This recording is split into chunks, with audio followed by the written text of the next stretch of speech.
The first stop of the Crankworx World Slopestyle Tour is on. Last year, we saw innovation when American rider Nikolai Rogakin debuted something special. But even innovation doesn't always guarantee the win. Victory requires difficult tricks, landed cleanly, top to bottom. Max Fredriksson and Emil Johansson definitely understand this equation. In 2017, the two Swedes have officially made the move from up and coming to up and here. But don't for a second count out the defending champion, Brandon Semenak. All bets are on him to repeat here in Rotorua. No pressure, right? Well, the crowds are ready here in Rotorua, and I know you are ready at home. It is time for the Crankworx Rotorua Slopestyle in memory of Magaza, and it all starts right now.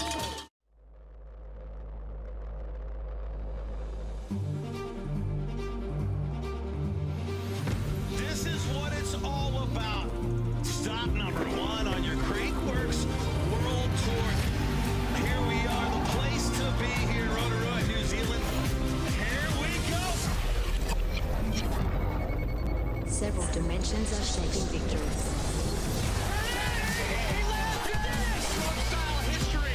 The best mountain bike riders here. Check the time here. Can he keep it up? He entered the final highway final. Just barely too short.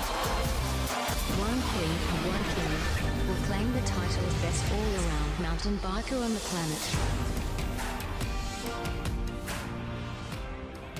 The yearly journey has yet again commenced as the world's best have made the long voyage to the southern hemisphere squarely into the Ring of Fire in search of pristine dirt, perfect trails, an ultimate course, and a chance to make history.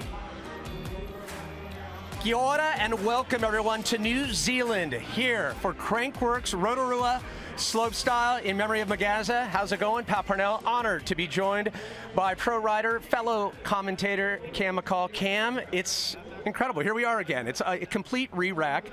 You know, coming off the heels of an epic 2016 season, and now all these pro riders, they go back, they recalibrate what the expectations are, and then they just shatter it. It's almost like a Molotov cocktail of anticipation for the fans. It's so exciting for so many different reasons. There's a special energy in the air here in Rotorua every time we show up. And now starting the season here in the Southern Hemisphere, it's a shorter off season for training for these guys. So they only have a few months, and those months are in the middle of the winter. So it's always really interesting to see what everybody's been working on. Now, I know you're in the midst of it, and you've actually poached some runs here, and you've been at the practices. So what is the vibe? What's the atmosphere? What have you seen? Is there good reason for the fans out there to be excited? Well, it doesn't hurt that this is all the riders' favorite course, so they're actually excited to be here. The dirt, like you said, is pretty much the best dirt on the face of the planet, and the course designed by Kelly McGarry has the most flow. So everybody's got a big smile on their face, and we're probably going to get a good show. If they're smiling, we're smiling. All right, for those of you watching that are a bit globally challenged, you're probably asking yourself,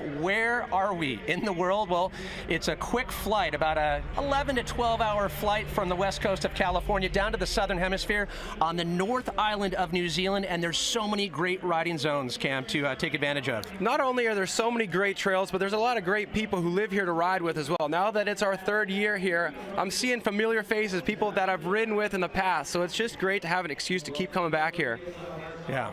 You mentioned the dirt, the quality of people here, but it's the spirit here in Rotorua that you can definitely feel. Obviously, last year we lost one of the mountain biking's finest much too soon. We're talking about Kelly McGarry, and you'd almost have to say that his spirit and positivity almost eclipsed his incredible riding ability. 100%, and that's a tall task because this is a guy known for viral videos doing super iconic stunts that nobody else could do. But we talked about how there's a special vibe in the air here, and a large part of that is due to Kelly McGarry. He built the course here, and he was friend to all the riders, but he always made time for the fans. It was not uncommon to see him signing autographs, slapping high fives with all the kids, and everybody's out here to do it in memory of Kelly and to pay tribute to the big man. Yeah, and we saw this last year, the tribute train, and this is so great. Good friends of Kelly as well, Kelly's, as well as pros and amateurs alike. And the mood, anything but somber, as Kelly would wanted it to be. It is festive and celebratory, and that's exactly the spirit that he embodied. Yeah, these are the moments that Kelly lived for. Right before the contest, he would get that big boost of adrenaline, and everybody's doing that tribute train to high five, and you feel Kelly after that tribute train. Everybody's about ready to go into battle here. Slopestyle competition is like battle, but all the riders, even though they're competing against each other, they can find common ground and go out there and do it for Kelly. And let's not forget, you mentioned the battle. It is a season-long march, and it starts here. Let's take a closer look at the season and what it means. The 2016 Crankworx Triple Crown Championship brought no shortage of fireworks. Kicking off in Rotorua, it was the old guard that stepped up to deliver a slopestyle masterclass. Defending champion Brett Reeder would almost have certainly earned himself a back-to-back win had it not been for this slip pedal while landing his switch Cork 720. Rogatkin's all-or-nothing style of riding treated the crowd to a second run, jammed with massive tricks. He ended his run with the first ever seen in competition 1080 twister.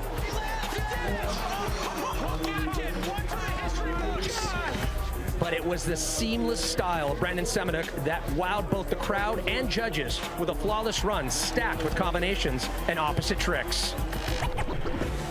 The French Alpine Resort of Leger played host to stop number 2. Constant wet weather, however, forced an event cancellation. This did not dampen the slopestyle spirit, and the riders decided to put on an incredible best tricks show, which saw Semenuk and Reeder teaming up for a 720 train.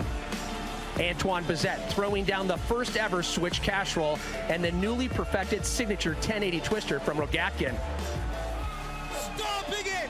Wow! Perfect execution of a front cork 1080 we've ever seen on a mountain bike.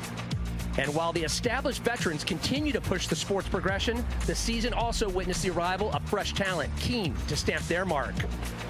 Hailing from Sweden, Max Fredriksson and Emil Johansson were the talk of the village as the tour moved to the third and final stop for Red Bull Joyride at Crankworx Whistler. But it was Canadian Brett Reeder that stole the show for a Joyride victory. Ladies and gentlemen, your 2016 Joyride champion, Brett Reeder. What a banner year 2016 was, and like we said, the anticipation even higher as we take a quick look back as we're about to look forward, looking back on 2016. Brett Reeder on top, followed by Tommy G and Max Fredriksson rounding out the top 3. And then we talk about the season-long march. It's really setting the tone at this, the first stop, as we take a look at just how massive this course is. It is. That lip right there that you're looking at is 14 feet tall. So a lot of these riders who are training on smaller features at home, they're showing up going, how do I do the same tricks on a jump that's almost twice as tall? And you talk to any of the riders, a resounding thumbs up of support about this course. They look forward to riding it as they did last year, and that is because Magaza was one of the designers along with Tom Hay. Let's hear from Tom right now.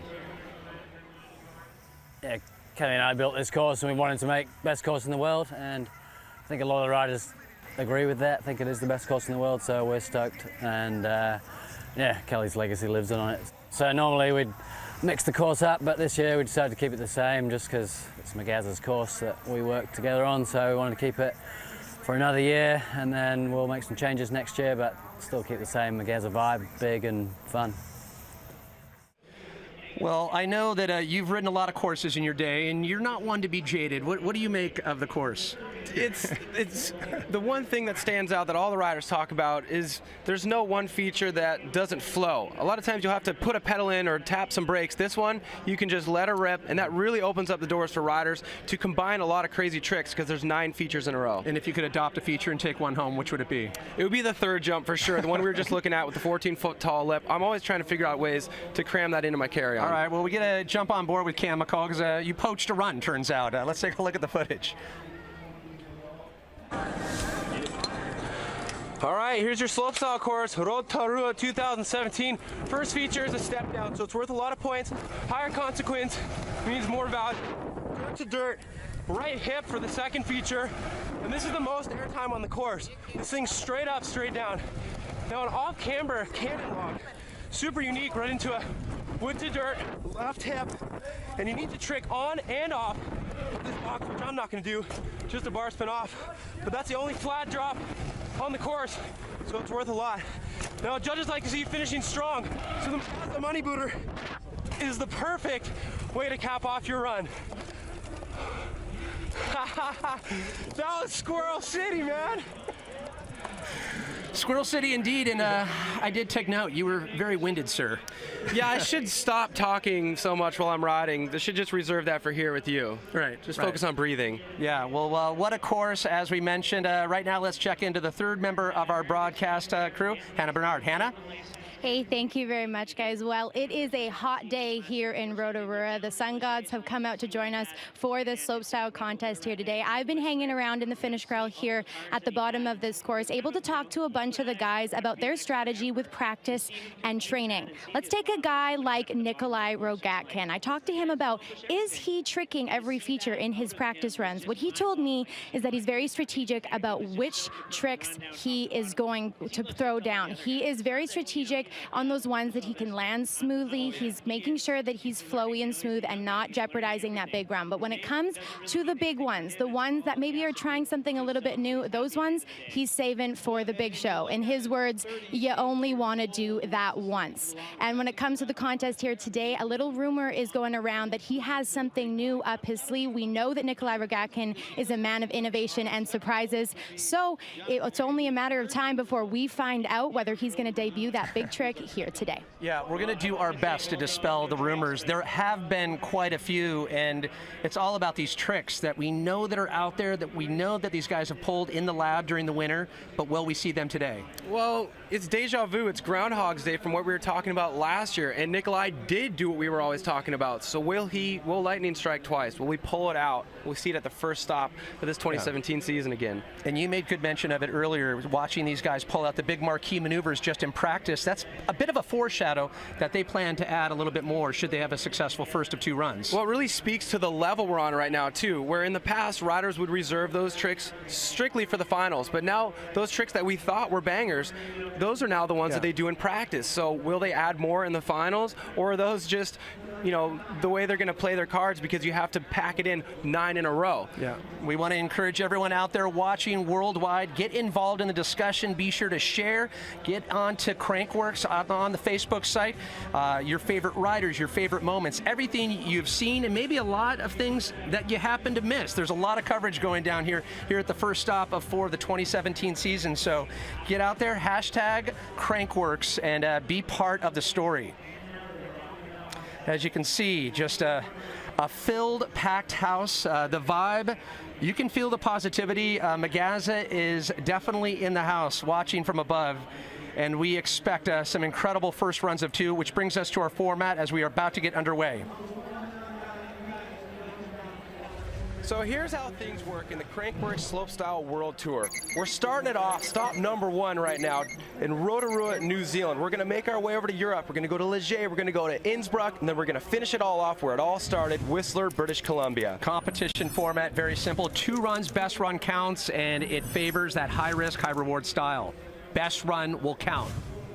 The 2016 overall champ was, of course, Brett Reeder. If you win the overall title, you take home $25,000. But if you win 3 events out of the 4, you take home another $25,000 for the Triple Crown title. That, my friends, is a lot of cash. So we're going to be closely watching how this season unfolds. Right now, let's check in once again with Hannah. Hey, thanks very much, guys. Well, I'm here with a guy that has worked very hard over the last year to prove himself, Emil Johansson, Swedish rider. We were just talking about how you just got your FMB license last year. Coming into this contest here today, you are a top contender to take a podium. Tell me where your head is at. I'm just going to try to do a run that I'm glad with and do my best, and hopefully that works out. And this slopestyle course has been touted as one of the best in slopestyle. What is your take on it? I think it's really good. It's running super smooth. You don't even need to pedal anywhere if you just land smooth. So very fun to run the course. It's a super good course, and the jumps are big, so it's a lot of air time for big tricks. And we've been watching you in training. You look really comfortable out there, Emil. How are you feeling coming into the contest? I'm feeling very good, actually. I already done my contest run a few times, so actually I'm pretty happy with my practice so far. All right, well, guys, this is definitely a guy to watch coming into this contest here today. I'll send it back up to you. Hannah, that might be the understatement of the century. That, my friends, is called Swedish chill. He is sounding awfully comfortable as we look at our start list for the Rotorua slopestyle event going down here. And what an illustrious list when you look at the depth of talent. I mean, names like Ryan Nyquist and Brandon Semenick dropping simultaneously. Anytime you got those two guys on the start list together, you know you're in for a good show. And a notable absence, as we should mention, that Brett Reeder out with injury, but it bodes well for the fans out there because he could still capture the Triple Crown title as the new format, the added stop. So interesting there. For a little more on updates before we get underway with the competition, we check once in again with Hannah. Hannah? Yeah, guys, I want to talk about a guy that we all know his name, Belgian rider Thomas Chanot. Now, this guy is a Crankworx favorite. We always see him throwing down some incredible runs in order to get on that podium. Multiple podiums at Crankworx for this guy. He is always so silky smooth and has that great style, but that style comes at a price because this year it's a bit of a different story. Unfortunately, a few months back, he suffered an ankle injury in training, trying out a new trick, came down on the airbag just a little bit too hard, and unfortunately ended up with a substantial injury. So coming into the contest, we will not see Thomas Chanot, but this is an opportunity for some of those guys that have been close to the podium but couldn't quite break through. A guy like Logan Pete, he has been so close to getting on top of that podium, but he's just never been able to break through. So maybe today is the day that we'll see Logan Pete on the podium. Yeah, we talk about Swedish chill. That would be Canadian chill, the polar opposite. But obviously, you know, the main players that, you know, kind of the suspected people that we always expect to see. Well, you got to talk about Nikolai Rogakin. Yeah. Like we mentioned before, last year he had this trick that he landed that nobody else had ever done on a mountain bike. And doing it in a show is one thing, but doing it in the middle of a competition is another. And he blew minds. He unleashed that here in Rotorua last year, and then he used it in every run possible during the rest of the season. Whenever there was a jump that he could perform that trick on, he seized the opportunity. So what's his new trick this year? That's the big question. And when you talk about style, you have to mention this next rider. Well, Max Fredriksson is a special case. I was lucky enough to spend a week with him a couple months ago, and to see his discipline and his self-motivation. He creates his own training program, goes to the gym 6 days a week, and his riding sessions are so intense because he rides indoor. He sometimes goes until 2 a.m. And how about, I love to call him the brilliant mind of mountain biking, just methodical magistry.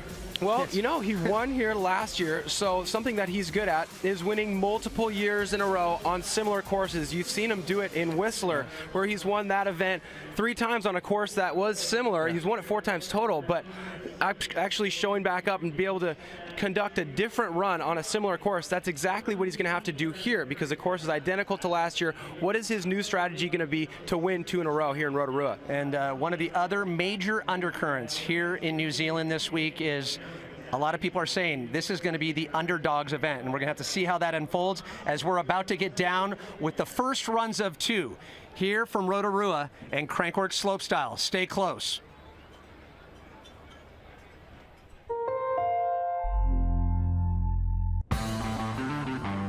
What is so special about that picture? Break free and enter the world of Unreal. Available on Red Bull TV.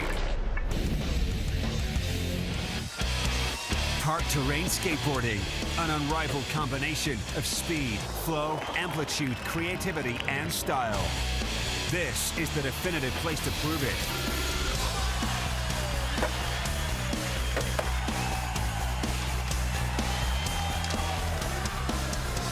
The 2017 Vans Park Series World Tour.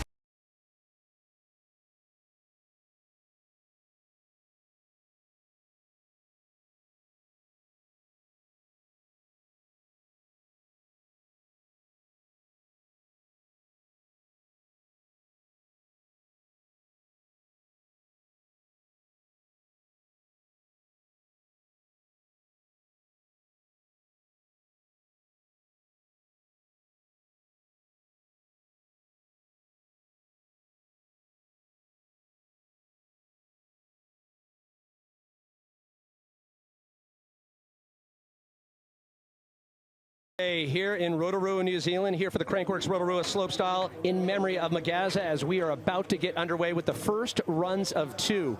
As mentioned, it has been an incredible week of practice, the weather cooperating beautifully, but one big story standing out. You can't write a better script, and I'm talking about the rider who got a last entry, none other than Reed Boggs. Reed Boggs was the first alternate, so he decided, you know what, I better get there just in case. But he wasn't going to show up here and just twiddle his thumbs. He entered into the dual speed and style, made it to the round of 8. He entered into the whip-off last night, and guess what he did? He won the whip-off. After the whip-off, somebody rolled up to him and said, hey, guess what? Somebody pulled out, so now you are into the slopestyle. So the last 24 hours for this kid have been pretty monumental. So you're asking yourself the question, well, let's see his whip. How good is it? Well, I'm going to put it out there, one of the best. He's a really well-rounded rider. He moved into the desert of Utah, right by where they hold Red Bull Rampage, about a year ago, and he's been spending equal time on his slopestyle bike and his downhill bike, and it goes to show right there with that whip, taking home the victory in the whip-off last night. So a victory last night. The big question is, can he use that momentum? Can he shake off the nerves? He knows that just the weight of this opportunity and what it means. Yeah, you know, it's now or never right here. He's got to seize the opportunity. So Reed Boggs jumping in Matt Jones' spot. Reed Boggs with a 360 on the start step down. A suicide to tuck no-hander. And then a backflip bar spin on that third feature, that boosty step up. What's he got on the cannon here? Another 360. Now you notice he's connecting to these landings really smooth. He hasn't been taking pedals, so he took a little one right there. A backflip onto the on-off box, a 360 down. A nice tuck no-hander. What does he have for us on the money booter? A backflip going for the double bar spin, but getting separated from the bike. Yeah, a very smart way to hit the eject button on that for sure. You know, I thought he was going to have a run in the bag there. He was looking so smooth and almost nonchalant until that last jump. So take a look back to the start. Smooth 360 on that start step down, taking minimal pedals into this jump. A nice combination. 2 different ways to do a no-hander. One pinching the seat with your knees and one putting the bars in your lap. Now a smooth tail up on that hip.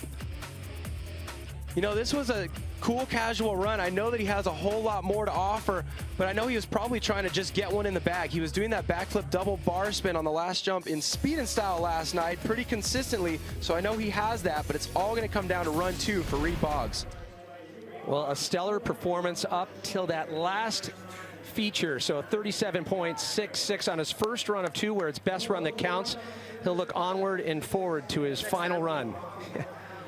But what an incredible week he has had. We expect great things from him. It's great to see Boggs. As we look back to the top, Sam Pilgrim, the relaxed veteran. And, you know, it's been so interesting watching his trajectory in the industry.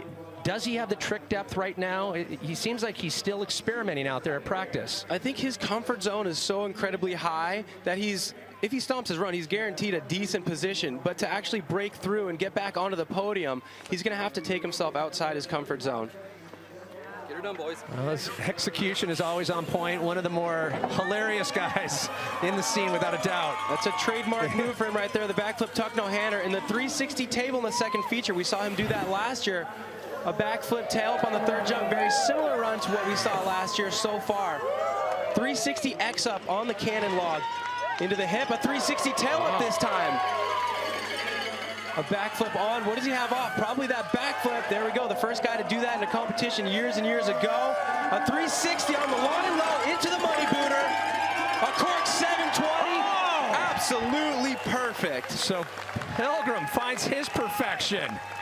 Well, that's what we were talking about right there. That is a run that's so difficult, but he makes it look so easy. Now he gives himself the opportunity to step outside his comfort zone and run 2.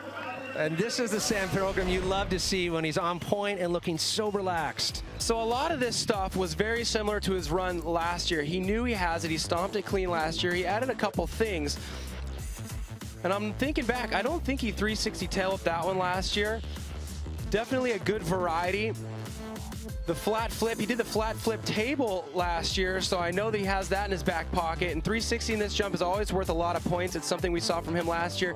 But last year, his Quark 720 was a little shaky. This year, it was very fluid, so I think the judges will reward him for that. And landing clean on that 3, the second to last feature, critical in maintaining the speed as numbers starting to come in for Pilgrim, a 77.66. So our new leader with many more riders yet to take their first of 2 runs. So all smiles for Pilgrim.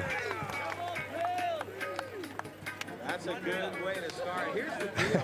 Indeed, good way to start. Always go right back to the top. And our next rider waiting to make the drop, clean lander, Anton Thielander. Chill or go for broke, Anton? Which one will we see? What's your call? That's always the question. This kid, just like Sam Pilgrim, has a high degree of comfort, but every once in a while he cracks into this zone where he's really willing to send it. And every once in a while he gets hurt, and so we see Chill Anton again, but I'm hoping we're going to see Send It Anton. Here we go, run number 1 for Thielander. There we go. I think we're going to see Send It Anton with a backflip bar spin on the start step down. A corked out flip on the second feature. A backflip tail up straight to pedals. They call him clean lander for a reason. 360 is normal direction on that log. And a 360 tail up on the hip. Into the on-off feature. An opposite 360 up. A flat flip down. Not taking a pedal before that long and low into the Magaza money booter. Backflip bar spin. There we go. If you remember last year, he fell first run on that trick, getting a clean one in the bag. Very happy to see that from Anton Thielander. So some tactics perhaps at play here. Being not, I wouldn't say smart on that run. There was definitely some progression and some technical factors going down. Well, he's learning from past experiences. This is not his first year on the tour. We're seeing this swarm of Swedes, and Anton is of an older generation than, say, Max and Emil. It all started with Martin Soderstrom, of course, but Anton, this is not his first rodeo, so he's learning from last year.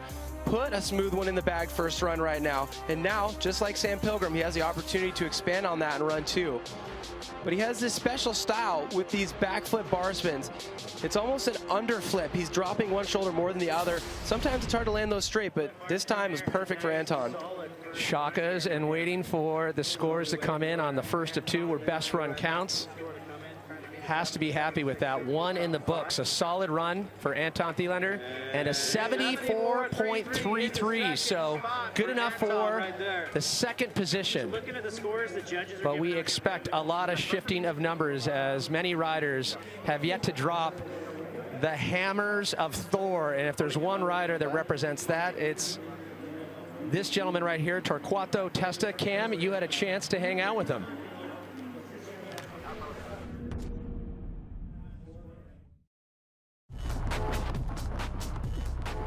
This place is so killer, man. It feels cool to actually be here. I've seen so many pictures of it. Yeah, it's an hard year of work and it's almost finished.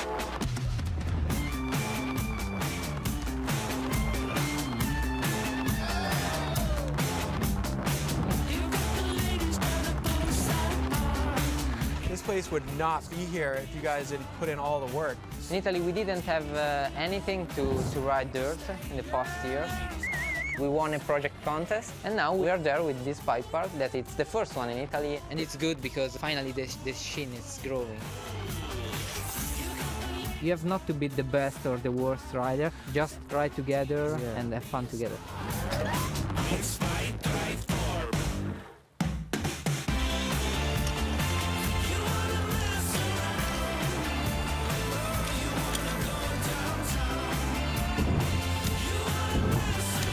How hard is it to click your trick from here and drag it to a Crankworx course? I think every rider usually train on like smaller jump than in Crankworx. Just keep your mind free and try. It's fun to ride with these guys and see how farting around at a really high level is just normal and casual. It makes you like want to go for it here. It's a good spot. Just a mere snapshot. You can see the whole episode on Red Bull TV where you get to see Cam McCall actually create a whole new discipline on Vespas on slopestyle. What a cool story as we shift gears back. The mindset of Torquato Testa, everyone tends to think it's just this reckless send-it mentality, but tell us what you learned by spending time with him. Hard-working, very focused, and it's all has to pay off right now. He's been thinking about this run all offseason. A backflip, no-footed can on the start step down. A backflip tuck no-hander starting out strong.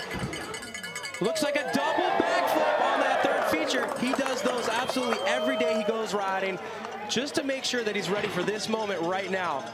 A 360 bar spin on the hip. Opposite 360 up the step up, and the flat flip down. 2 more features for Torquato Testa. All the work, it's time for it to pay off right here on the Money Booter. A Quark 720, straight 2 pedals, straight tires. Man, clean landing on the last hit. How about that second feature? Should there be a little more on that? I'm trying to find any problems with that run. I didn't see any. Well, you know, watching things like footage from last year where Brett Reeder had slipped pedals on the Quark 720, and that's what really hurt him. It's all about getting a smooth run in the bag and not slipping any pedals and absolutely landing straight on all these things. So yeah, backflip tuck no-hander may be easy on this jump that he double flipped, but doing it on the dirt-to-dirt feature that's slightly hip, that's still a high-scoring feature because that, or high-scoring trick because that feature is more difficult. I should say the second to last feature, but from top to bottom, what an incredible first run. Torquato just laying it down, looking so confident, and no surprise there. 82.66, we have a new leader. Let's check in with Hannah. You know what I like? Torquato Testa going away with the 82.66. We talked about how you were injured in Red Bull Joyride last year in Whistler. How good is it to be back on the bike? It's really good because I had I dream to ride in Joyride, but unfortunately I crashed. So now it's really good to be back here for my second year, and I did another run and work it, so I'm so happy. You got 6th in this event here in Rotorua last year. How eager are you to break through the top 5? I hope so. I hope to do better.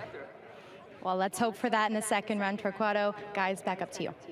Thanks, Hannah. It is so great to see Torquato really find his rhythm and his stride. You know, like we said, everyone thought he was, you know, just these explosive tricks, but to see him string it together, it's so validating. Yeah, he's more polished right now, and the fact that he put together a solid first run, I know he's been working on a lot of different stuff, so he gets to pull that out in run number 2. So the current standings look like this. Torquato Testa on top, followed by Sam Pilgrim and Anton Thielander rounding out the top 3. But as we keep saying, we expect a lot of shuffling of the numbers. It is 2 runs, best run counts. We're still in the midst of the first runs. Let's talk about Thomas Zeta. This is a rider that, wow, just how would you describe his style? You know, I love the way he extends his tricks, to be honest, and difficult tricks as well. So a trick like 360 tail up, that's what Brandon Semenuk used last year to win this event, so that's worth a lot. And then a 360 inward table right there, exactly what we're talking about, putting his own spin on these tricks, and then a 360 table on the log. A backflip tail up on the hip, which is difficult because you have to land on an angle. And his bar spin up. His ability to look smooth being a tall rider, just incredible. And when he extends those Superman tail ups, he really puts those long legs to use. What does he have in the last jump? There we go, using those long legs with a seat grab Indian air. So Zeta on his first of 2. No major bobbles as the score to better to move into the top spot right now at 82.66. Held by the Italian rider Torquato Testa. Looking back on Zeta's run. Well, he started out with a really high-scoring trick, and then there were a few moments here where he was trying to build his speed back up. For example, on this 360 inward table, he comes up a little bit short, has to take quite a few pedals, but he starts to make up for it. But a little tag can turn into a chain reaction, as we saw here. Kind of getting back on his feet up on that on-off box. And then a trick we don't see from him very often is a seat grab Indian air. I'm wondering if that's a result of not having as much speed for the last jump as he was looking for. So some moments of brilliance and some opportunities to improve on his second run. We'll have to see as the numbers come in where he will end up in the shuffle. And Zeta, a 65.66, so just outside of the top 3. So little room to improve as he looks onward and forward to that second run. But great to see full poles from most of our riders at this point. a very clean course, and that's the one thing you continually hear from all these riders. So smooth, so fun to ride, and someone that potentially might be poised for a breakout. What would you say?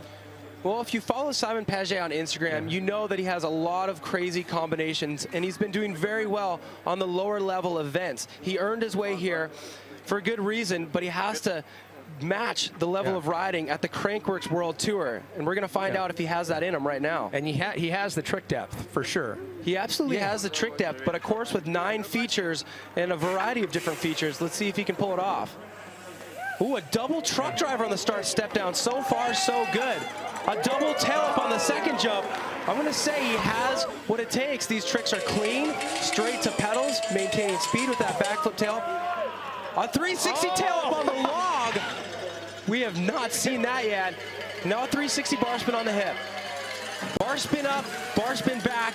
A 360 bar spin down the drop. Not getting a trick here, but he's saving it for this last jump. What's it going to be? A 360 double tail coming up short.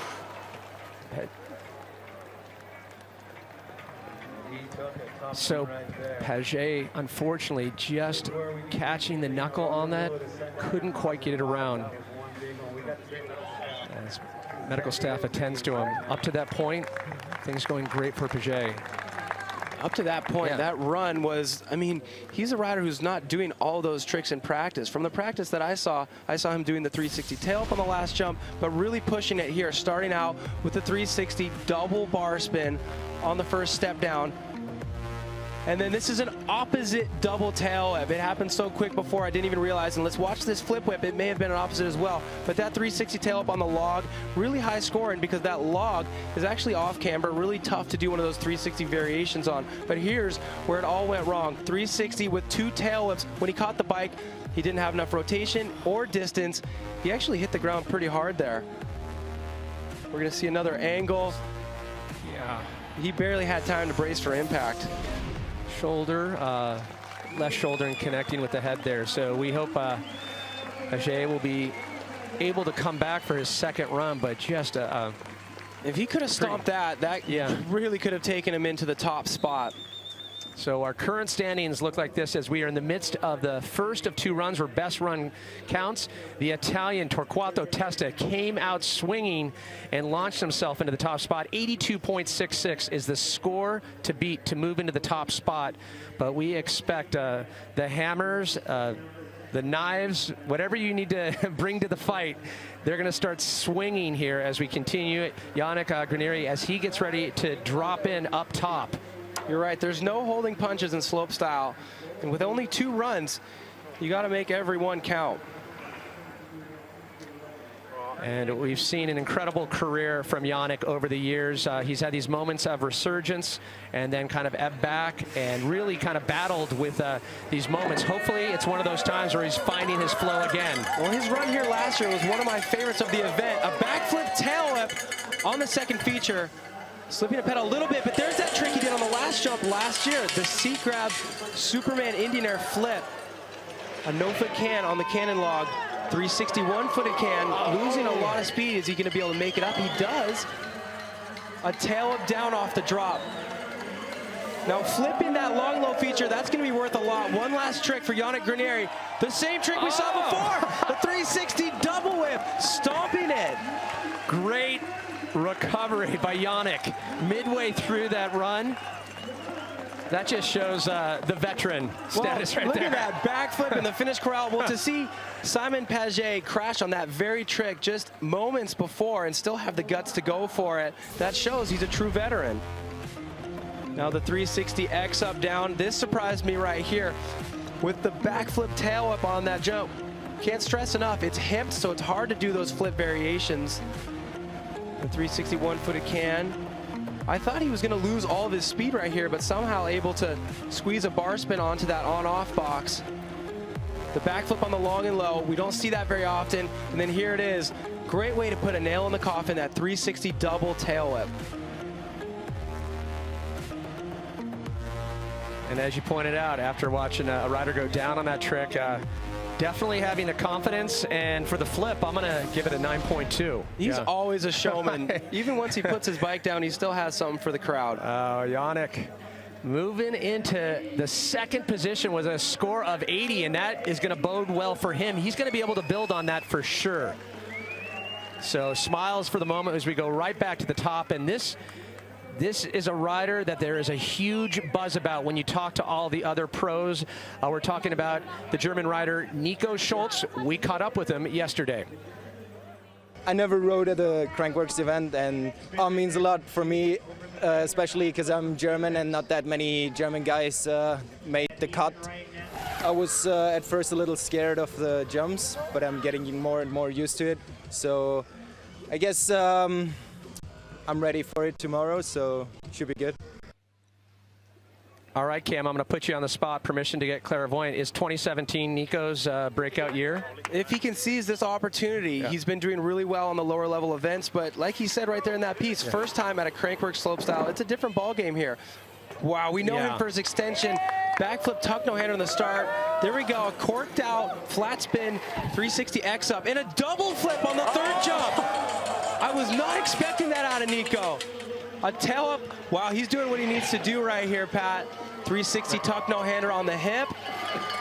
A backflip up. 360 down. Now this last jump, I love the way he extends his trick. This one has a lot of airtime. What's it gonna be? This backflip tsunami! Yes! How did he get his feet back on? This is why he's one of my favorite guys to watch on the circuit right now. Nobody in the world gets extension like that on a tsunami backflip without levers like they use in motocross or anything. And that is why he has won the Swatch Fan Award for his massive tsunami backflips. So great extension all across the board here. That backflip tuck no hander, almost dislocating his shoulders. Great style on that cork flip X up, almost like a flat spin. And then a double flip. So it has not only great execution with extension, but bangers. If you do a double flip in a run and you back it up with tricks like that tsunami flip, you're looking for a good score. Now a flip up and a 360 down, but it was all about the extension. Let's savor this moment right here. He was past horizontal, making a straight line between his bicycle and his body. When you do that, it's called a tsunami backflip. So the score to beat, held by Torquato Testa. Has to get up into the 80s and 82.66. Better that, and he will move into the top spot. Just a slight bobble, manhandled that landing on 1 foot, no less. So just showing his tenacity. You got to wonder, though, the reason why he slipped a pedal is because of the extension. So that's the strength and the weakness at the same time. And an incredible crew of judges. You can see Jeff Golovich, one of our illustrious panel of judges. Well, no doubt why they're spending time on this. You know, the extension was so huge, and that's why he slipped a pedal. So do you reward the extension or dock this pedal slip? Well, so a slight deduction there, obviously a 76, but we expect a lot more out of run number 2. If he cleans that up, we can expect a big shift on the leaderboard, and that brings us to our current standing. Still, Torquato Testa, the Italian rider, an 82.66, followed by Yannick Granieri, an 80 at the second spot, and rounding out the top 3, Sam Pilgrim. But we expect some scores into the mid and upper 80s, potentially even the 90s, if we see the runs that we know that these guys are holding back. So Antoine Bezet, what a rider, 24 years old, just incredibly competent in so many aspects of the sport, and it's all about progression for him.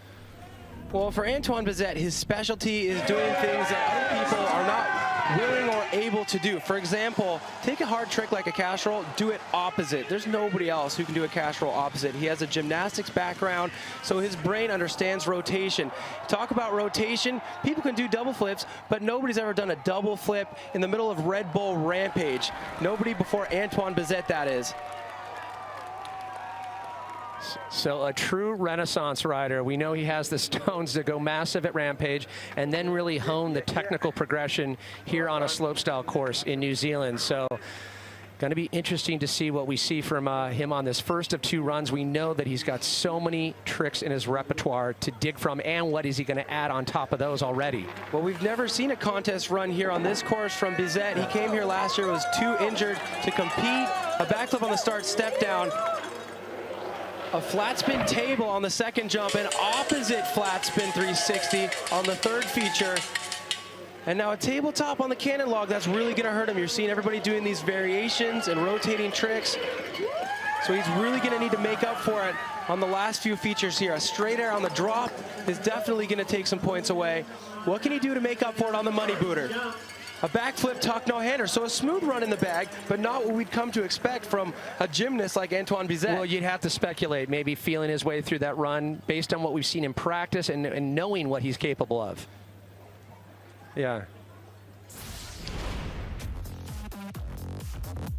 So right now we're going to take a look at that flat spin 360 on the step up. A guy who can do cork 720s both ways. You know he's looking for a little bit more right there. But with this being a world tour, do you think maybe he's thinking the long game? It's really tough to get points to actually get the invitations to these competitions. So maybe he's thinking get one in the bag and then buy yourself the opportunity to just go wild. And he's shown he has a penchant and a willingness to experiment in so many different arenas. So 61.66, only good enough for 7th, so does not look happy with that, but he will definitely have to bring a little bit more that's in his vault of tricks.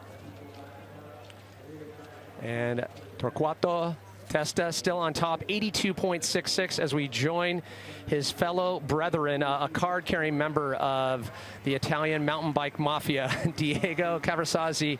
What a pair these two are. You spent time with them both. Maybe lend us a little insight of what's in Diego's mind. Well, Diego just suffered a wrist injury just a couple weeks ago, but this being the first event of the season, he's biting the bullet. He's been training so hard. He doesn't want to lose out on the opportunity to wow the crowd here in Rotorua.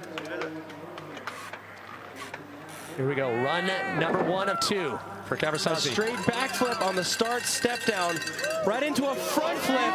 Perfect rotation, 2 tires hitting the ground at the same time. A backflip bar spin on the third jump. Now a tail whip for Diego on the cannon log, right into a tuck no-hander to bar spin. Now bar spin up, 360 down. He was saying that wrist makes the landings really hard on that drop, but he's still able to 360 it, and he's got a banger for this last jump. A backflip tail whip, smooth to the landing. Happy with that, able to push through the wrist. Almost impossible to notice the injured wrist, especially on the front flip up top. You know, that front flip is going to score really high because, as we've said before, that's one of the 2 dirt-to-dirt features that is actually on an angle. And a front flip is not an easy trick to do on a jump that's on an angle. We call those hip jumps. And we're going to take a look at that front flip right now. In practice, he over-rotated, but he learned from that and put 2 tires down perfectly at the same time here in his first run of the finals. Now, it's interesting to see him doing that backflip tail up on the last jump because he was doing front flip variations in practice, but knowing that the judges like to see variety, mixing it up and getting that flip variation on the last jump.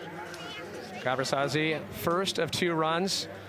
Can see the right wrist completely taped up, and one of the hardest jobs in the world is to quantify and really put these numbers where they need to be based on what these guys are delivering on the course. And obviously, the judges, not an easy job as scores come in for Diego, a 71, so good enough for 6th place. Thumbs up, little Hessian sign as he looks onward and forward.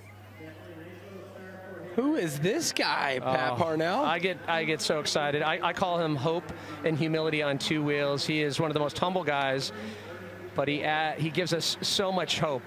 We caught up with Ryan Nyquist, and what a journey it has been to get here.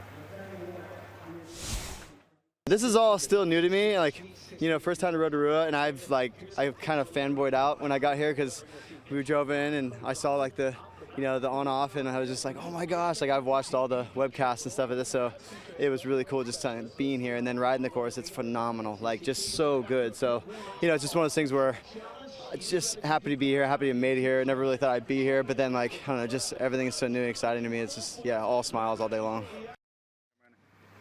You know, we talk about the legend status of Ryan Nyquist, and it's unbelievable when you look at his career on the BMX side of things. 4 X Games gold medals, 7 silvers, 5 bronze, a 9th in Red Bull Joyride, having to earn his way there. I mean, such an incredible resume. And that doesn't even go into the 11 out of 12 Vans Triple Crowns that he won over 4 years. I mean, he says that was one of the most difficult things to do than that he has done to this point, except for learning to ride a mountain bike. To be the man in one sport for so long and then adapt to another sport, 360 double bar spin on the start step down, backflip one-handed X up. Oh, this is looking like trademark Ryan Nyquist right here. 360 bar spin on the cannon. A 720 on the hip, actually having to over-rotate because that hip is to the left. Opposite 360 up, regular 360 down, adapting all of his classic moves to a mountain bike on this slope-style course. A 720 bar spin! Oh! Wow, he got out of that smooth. Nyquist loses the shoe, but we saw him in practice waiting to get that last bar spin on that, and talk about commitment, just willing to just put it out there. Okay, Ryan Nyquist has officially arrived on the slopestyle mountain bike scene. 9th at Joyride was one thing, but right there, that could have taken him into the lead here. What a great thing to see, and great to see that he's smiling, that he's able to overcome that. You know, let's set it down to Hannah. All right, Ryan, you just let out a big scream. Tell me what's going through your head right now. Oh, what's going through my head is I somehow missed the bar spin in that 7. Everything felt perfect, and I somehow just missed the bar, so shame on me. Give us some insight into the transition from BMX into free mountain biking. Oh, it's been quite an adventure, man. Honestly, I don't know. It's really cool. It's exciting for me because I've been doing BMX for so long, so the transition to something like this, where the courses are way bigger, and it's honestly a challenge for me. So I'm really excited to be here, but I don't know, I'm just excited. Everybody's been so awesome to me, just the whole community, so just pumped to be a part of it. Thanks, Ryan. Guys. Thanks, Hannah. Yeah, and watching that fall, that comes from years of knowing how to fall off a bike, wouldn't you say? When you've been doing it that long, you not only get good at riding bikes, but you get good at falling off of them. And that slide, that could have been a high-impact crash, but he went right to those knees, slid down. And you love hearing his stories. Him talking about, you know, comparing Jay Miron's elevation course at Whistler, then going back to Joyride and literally being scared out of his mind. Well, speaking of Joyride, none other than the methodical Brandon Semenuk. What a tactician, just figuring out the metrics of what it takes to win. So Brandon Semenuk, we just saw Ryan Nyquist's accolades, but check out the accolades of Brandon Semenuk. Count them, 4 Red Bull Joyride wins. He's won in Crankworx L2A. He's got 2nd in Crankworx L2A. And of course, he had to get that monkey off his back. He won here last year. But at Joyride last summer, he finished 14th. And you look at all those number 1s and number 2s, you see that 14th. It's a stark contrast, but that just goes to show he's got the first or last mentality. Which poses the question, how does he reinvent and improve on the same course? You know how hard he is on himself. He always wants to bring something new. And he's had kind of a tough offseason. He got thumb surgery right after Rampage, and then the winter was very heavy up there in British Columbia. So after recovery, he went down to California for a little bit of riding. But, you know, even Brandon Semenuk, untrained, is still the best in the world. Score to beat, 82.66 to move into the top spot, well within his striking distance. Semenuk, run number 1. What's it going to be? A cork 720 on the start step down. A double tail whip on the 2nd jump. What's it going to be on the step up? A 360 down whip. He was looking for the bar spin. A backflip bar spin on the cannon. And that was an opposite double tail up on the hip into a 360 tail up up. He's making this look way too easy. Flat drop backflip, 1-footed can-can, a tail up on the long and low. One last jump for Brandon Semenuk. Oh, he's going for the backflip double tail whip. And a sigh of relief from the rest of the field, because up to that point, were we looking at the top scoring run, safe to say? We were 100% looking at the top scoring run, but this feels a lot like 2015 when he had the winning run all the way down till the bottom when he crashed his last trick. So this is the trick that he's used to win countless Red Bull Joyrides in Whistler. The Cork 720 on the step down feature, a double tail up on the 2nd jump. And if you were watching practice, you know that he was looking for the 360 down whip to bar, but making up for missing that bar spin with doing the backflip bar spin on the cannon log. double tail whip, which is opposite on that hip jump. Here's where it went wrong. Backflip, double tail whip, getting caught up in the front wheel with his legs. He knew it wasn't going to come around. And like Ryan Nyquist, this guy knows a thing or two about crashing. Yeah, a lucky slide out for sure, which will allow Semenuk to come back. You see Logan Pete, he knew what was in store. A lot of the tricks with Semenuk are always kept secret, and then he just unleashes. And you ask yourself, where was he hiding that? Well, like Logan Pete, you referenced him. He's the only guy up there who actually knows what Brandon's going to do. There's such tight training compadres that Logan knows every trick that Brandon's got in his mind for these contest runs. Semenuk's such a creative thinker. We'll have to wait and see on his second runs. Remember, it is 2 runs, best run that counts. And once part of the young drive youth brigade in the sport, I would say no longer unpredictable. Anthony Mazzeri. In 2011, he absolutely burst onto the scene. He's still the youngest rider we've ever seen on a Crankworx podium. This was the run that got him on there, doing the backflip tail up on the step down move that still means a lot today, 6 years later. But to see a kid who I think was about 15 at the time getting on the podium, absolutely unheard of. He went a few years without any podium appearances, but in Crankworx L2A, that kid was standing on the top of the podium, showing that he belongs right here on the Crankworx World Tour. So we were talking about this earlier before today's competition, how he's that rider that's really matured into this position, no longer unpredictable. He was a bit of a wingnut in his younger years, but now he's a seasoned veteran. Let's see what run he puts together here in New Zealand. A 360 double bar spin, clean on the rotation. A front flip tuck no-hander on the second jump. Slipping a little bit of a pedal, but making up for it with that backflip tail up. He's back on track. A tail up on the cannon log. That classic trademark flat spin 360 that we know and love from Anthony Mazzeri. An opposite 360 up, regular 360 down, getting good variety on that on-off box, flipping the dirt to dirt into the Magaza money booter. Backflip bar spin, a tuck no-hander, as smooth as you could ever ask for. Clean from top to bottom, a slight pedal slip. But beyond that, I definitely think that's the run that Mazzeri wanted to put on his first run. Well, he absolutely delivered on what we were talking about. That's how a seasoned veteran puts together a slopestyle run.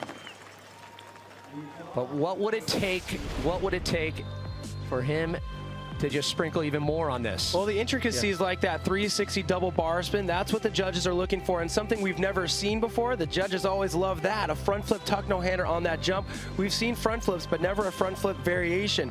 Now remember, he slipped a pedal before this backflip tail up, but he found speed somewhere, still pulled it off. And now that's the trick that Brett Reeder used in 2015 to stake claim to his victory here. So it's probably going to look pretty good for Anthony Mazzeri once this score comes in.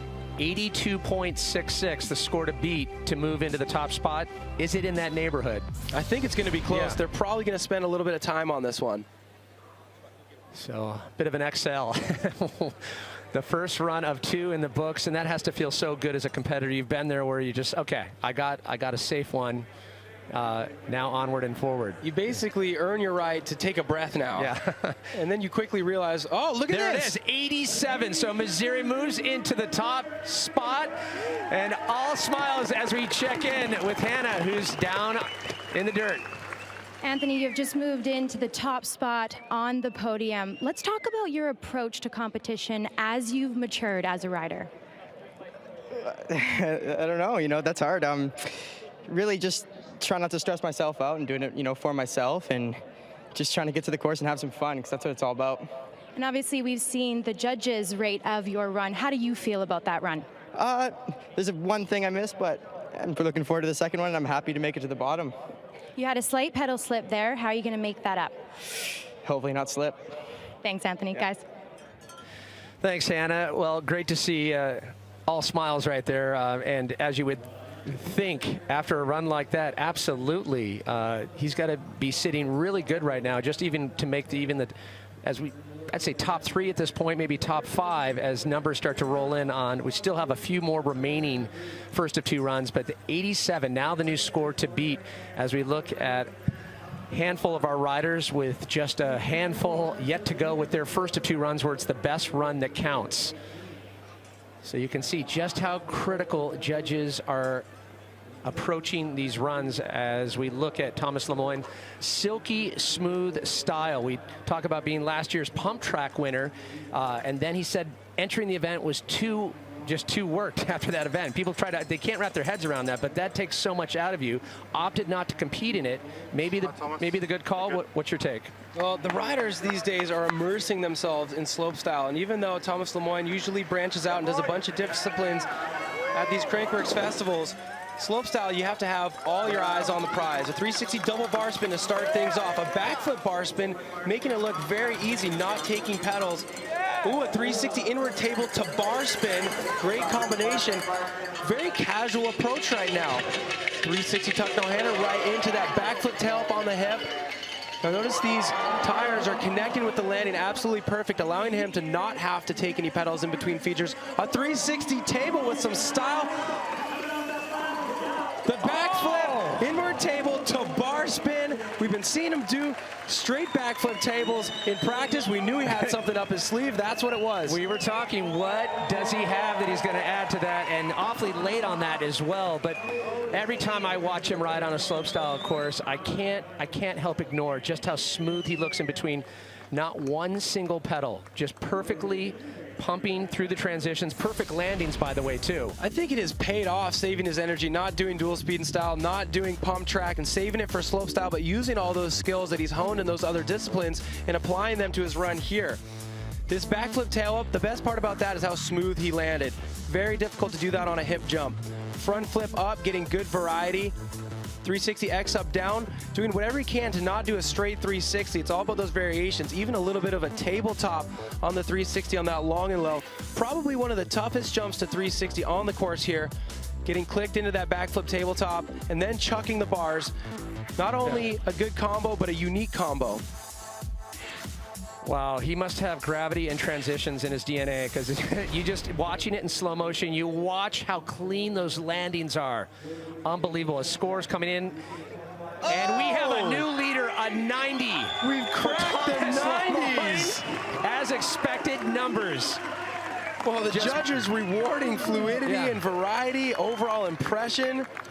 And we talk about that, just that subjective style factor as we see the reaction up top. Now, yeah, you got all the other riders watching that screen going, okay, well, that's what it takes to break into the 90s. You got to wonder sometimes if they amend their own strategy once they see what's working. So Logan Pete still looking for a Crankworx podium. The only Canadian here today never to get on it. And is it his time? You know what? He's never been on the podium, which is quite surprising because he's a guy who I never see get rattled. He has the best head game in the business. Always able to keep his focus. An opposite 360 X up on the start.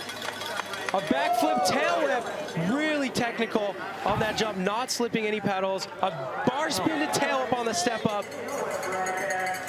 This is exactly what Logan Pete needs to do to get on his first Crankworx slopestyle podium. A 360 tail up on the hip, backflip up, an opposite 360 down. Lots of points for doing those opposite variations. Tuck no hander straight into the Magaza money booter.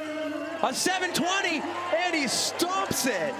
Stomps it right at the top of the knuckle. Logan Pete, full pull from top to bottom. Looking to crack into the 90s. Did he even lose his breath? He is so casual. Well, you caught up with it. You caught up with him earlier, and you were just kind of taken aback just how calm he was on game day. I had breakfast with a bunch of the riders, and Logan was the only one who seemed like he was absolutely not nervous. Some of the riders may be trying to hide it, but Logan and Brandon in particular, they ride like this on a daily basis. Logan is privy to Brandon Semenuk's training compound, which is private to everybody else, except for a few. But look at that. He does 720s on a jump that size every day, so it's not that big of a deal for him to come here and do it because he's able to separate the fact that there's a lot of people here and there's a lot of money on the line. Well, slight casing there on the last hit up to that point. Flawless run as judges getting out the abacus and getting the numbers, wanting to get it right. Score to beat to move into the top spot, held by Thomas Lemoine, a 90. I can't believe we split hairs like that these days. That tiny little case, the fact that that's even a consideration in the grand scheme of how dialed that run was, just shows where we're at with this sport these days. So looking to crack into the 90s, just shy, 84.33. Good enough for third place as we check in once again with Hannah Bernard.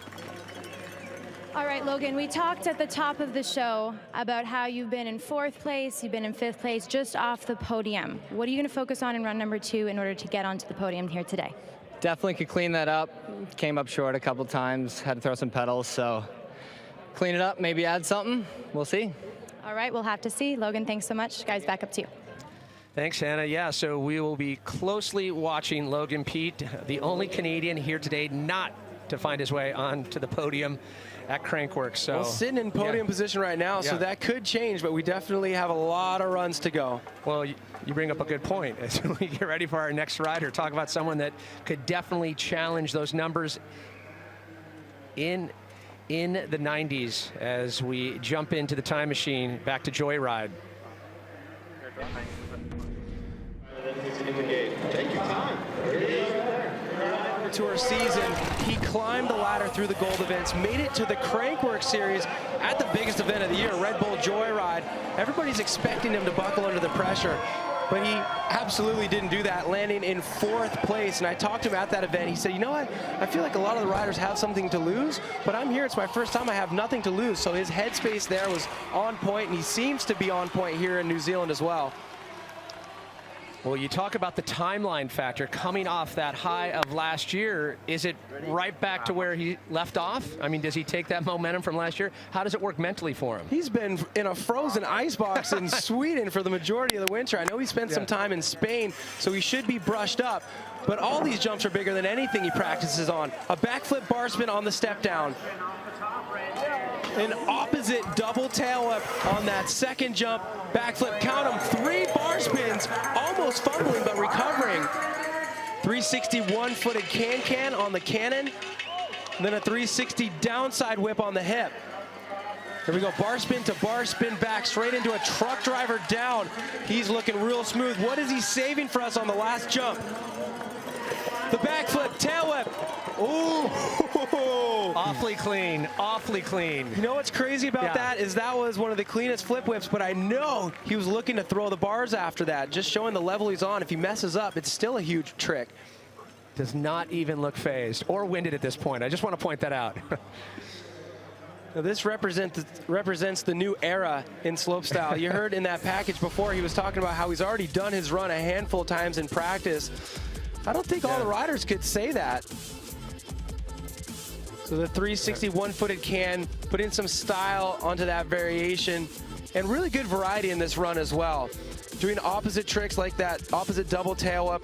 But into this, watch, he catches the tail up very early and he wants to throw the bars, but that left foot was just hovering over the pedal. And unless it's secured onto that pedal with the knees pinching the seat, it's gonna be tough to throw those bars. So based on performance last year and seeing what you're seeing here, is it time for him to take the reins? Is he gonna like move into a spot where we expect to see him there consistently? Oh, it's already happened. This score is gonna be high. This kid is 100% here to stay. And the top score held by Lemoyne, a 90. Missouri in second with the 87. Logan Pete, 84.33. Now, do they score him for the perfection of that run, or do they dock him knowing that he was trying to get more? I mean, it has to be the tricks that he did, not the tricks that he was thinking about. Exactly, exactly. A clean full pull. You'd be hard-pressed to find the glitches or the chinks in the armor. I mean, here we go. We're getting the score soon. Scores coming in. Remember, score to beat a 90. Oh, wow. And an 85.33. Logan Pete gets pushed outside of the top 3. So a shuffle. Johansson moving in to the 3rd spot. Oh, man, Pat. Look who we got in the gate. Yeah. Oh, man. Just breathe it out. Breathe it out. Nikolai Rogatkin. Well, the crowd here at Rotorua, New Zealand, loves this guy. And we're going to show you why right here. The cork 720 on the start step down. We saw Brandon do that today. And then, of course, the front cork 1080. He calls it the twister. And the showmanship of riding that thing out like a rodeo rider. And then you know what he did the rest of the season? He just kept pulling that trick out of his pocket. Every big jump you put in front of him, he did the twister.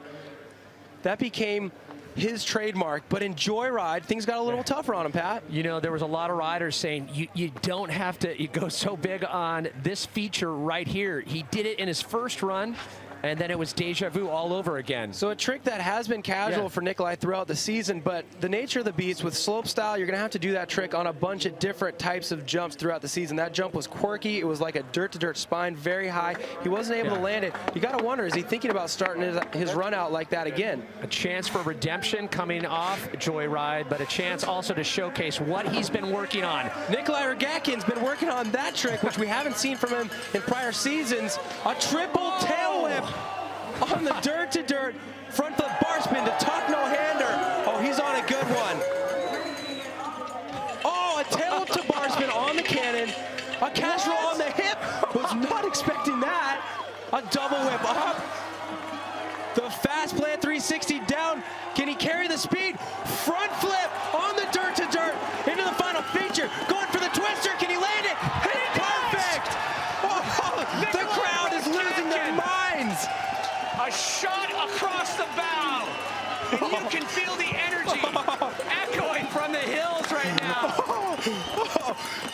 Unbelievable. Once again, Nikolai Rogatkin defies expectations and sets a new level.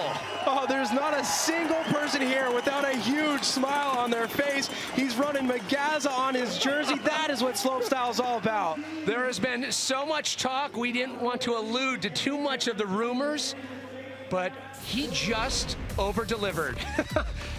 So doing the backflip bar spin on the start step down, that's not something we've seen from him in the past. The triple tail up on that dirt-to-dirt, we didn't see that in prior years. And the front flip bar spin to tuck no-hander. Now squeaking out every last little minute of airtime with that tail whip to bar spin on the cannon.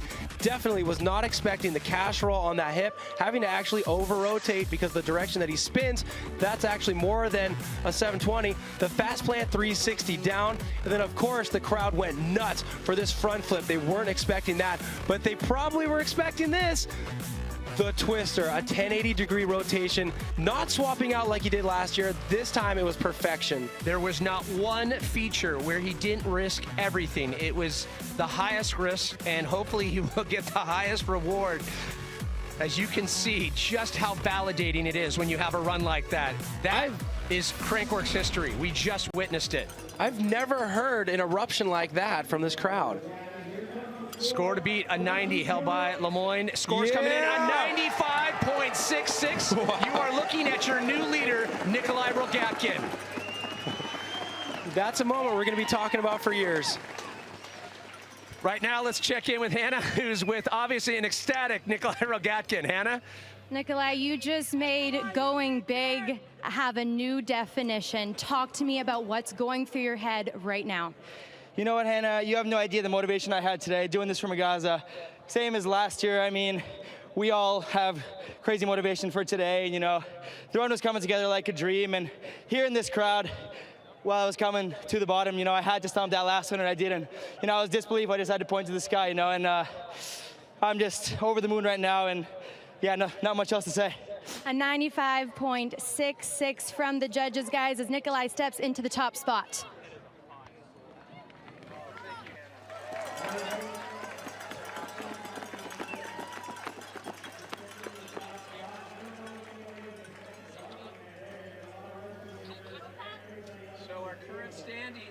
This Nikolai Rogatkin, the 95.66, just a shattering of the ceiling right now score-wise. Thomas Lemoyne now in second place as we look at our 12 riders here in the competition, but we expect great things looking to the second runs, and it's going to be tough to eclipse what we just witnessed with Nikolai Rogatkin. There's been so many rumors swirling about of what we were going to see, and as we pointed out, just over-delivering.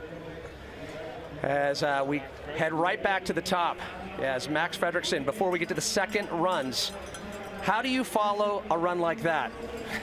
Well, Max, what he has to do right now is he needs to focus on his own strengths. It's easy to get blinded by what we just saw out of Nikolai Rogatkin, but Max knows what he needs to do, and he needs to focus on himself right now and get those tricks he's been training for all winter. And let's put this kind of string of thought out there too. The judges obviously rewarding smooth styles, something that's going to play good for Max. Well, you couldn't do that double tail up on the step down any smoother, and now a backflip tail up on the hip.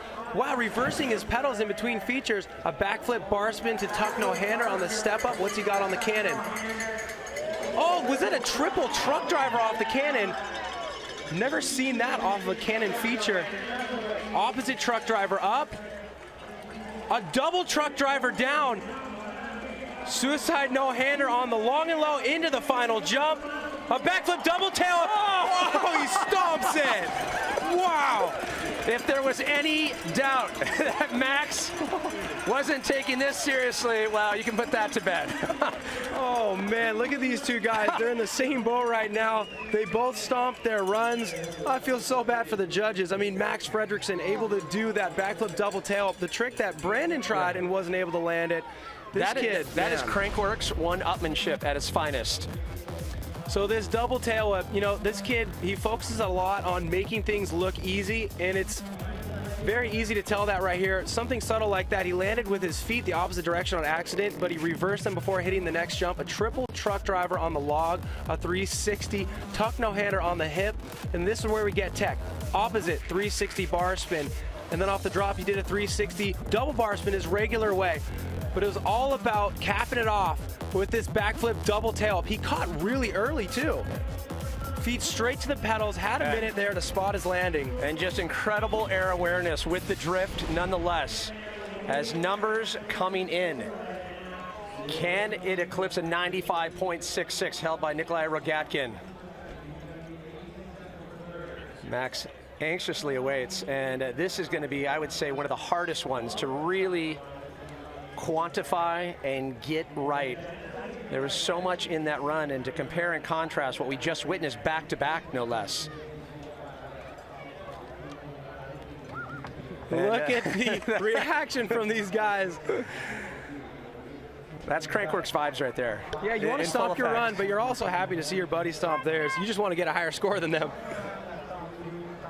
So scores coming in. Can it surpass the 95.66 and 88.66, so into third place. So judges finding some possible flaws in that. So our current standings after the first runs of two look like this. No surprise on the top spot. Nikolai Rogatkin at 95.66. Thomas Lemoyne in second, and rounding out the top three, we just saw his first of two runs where it's best run that counts, a Swedish rider, Max Fredriksson.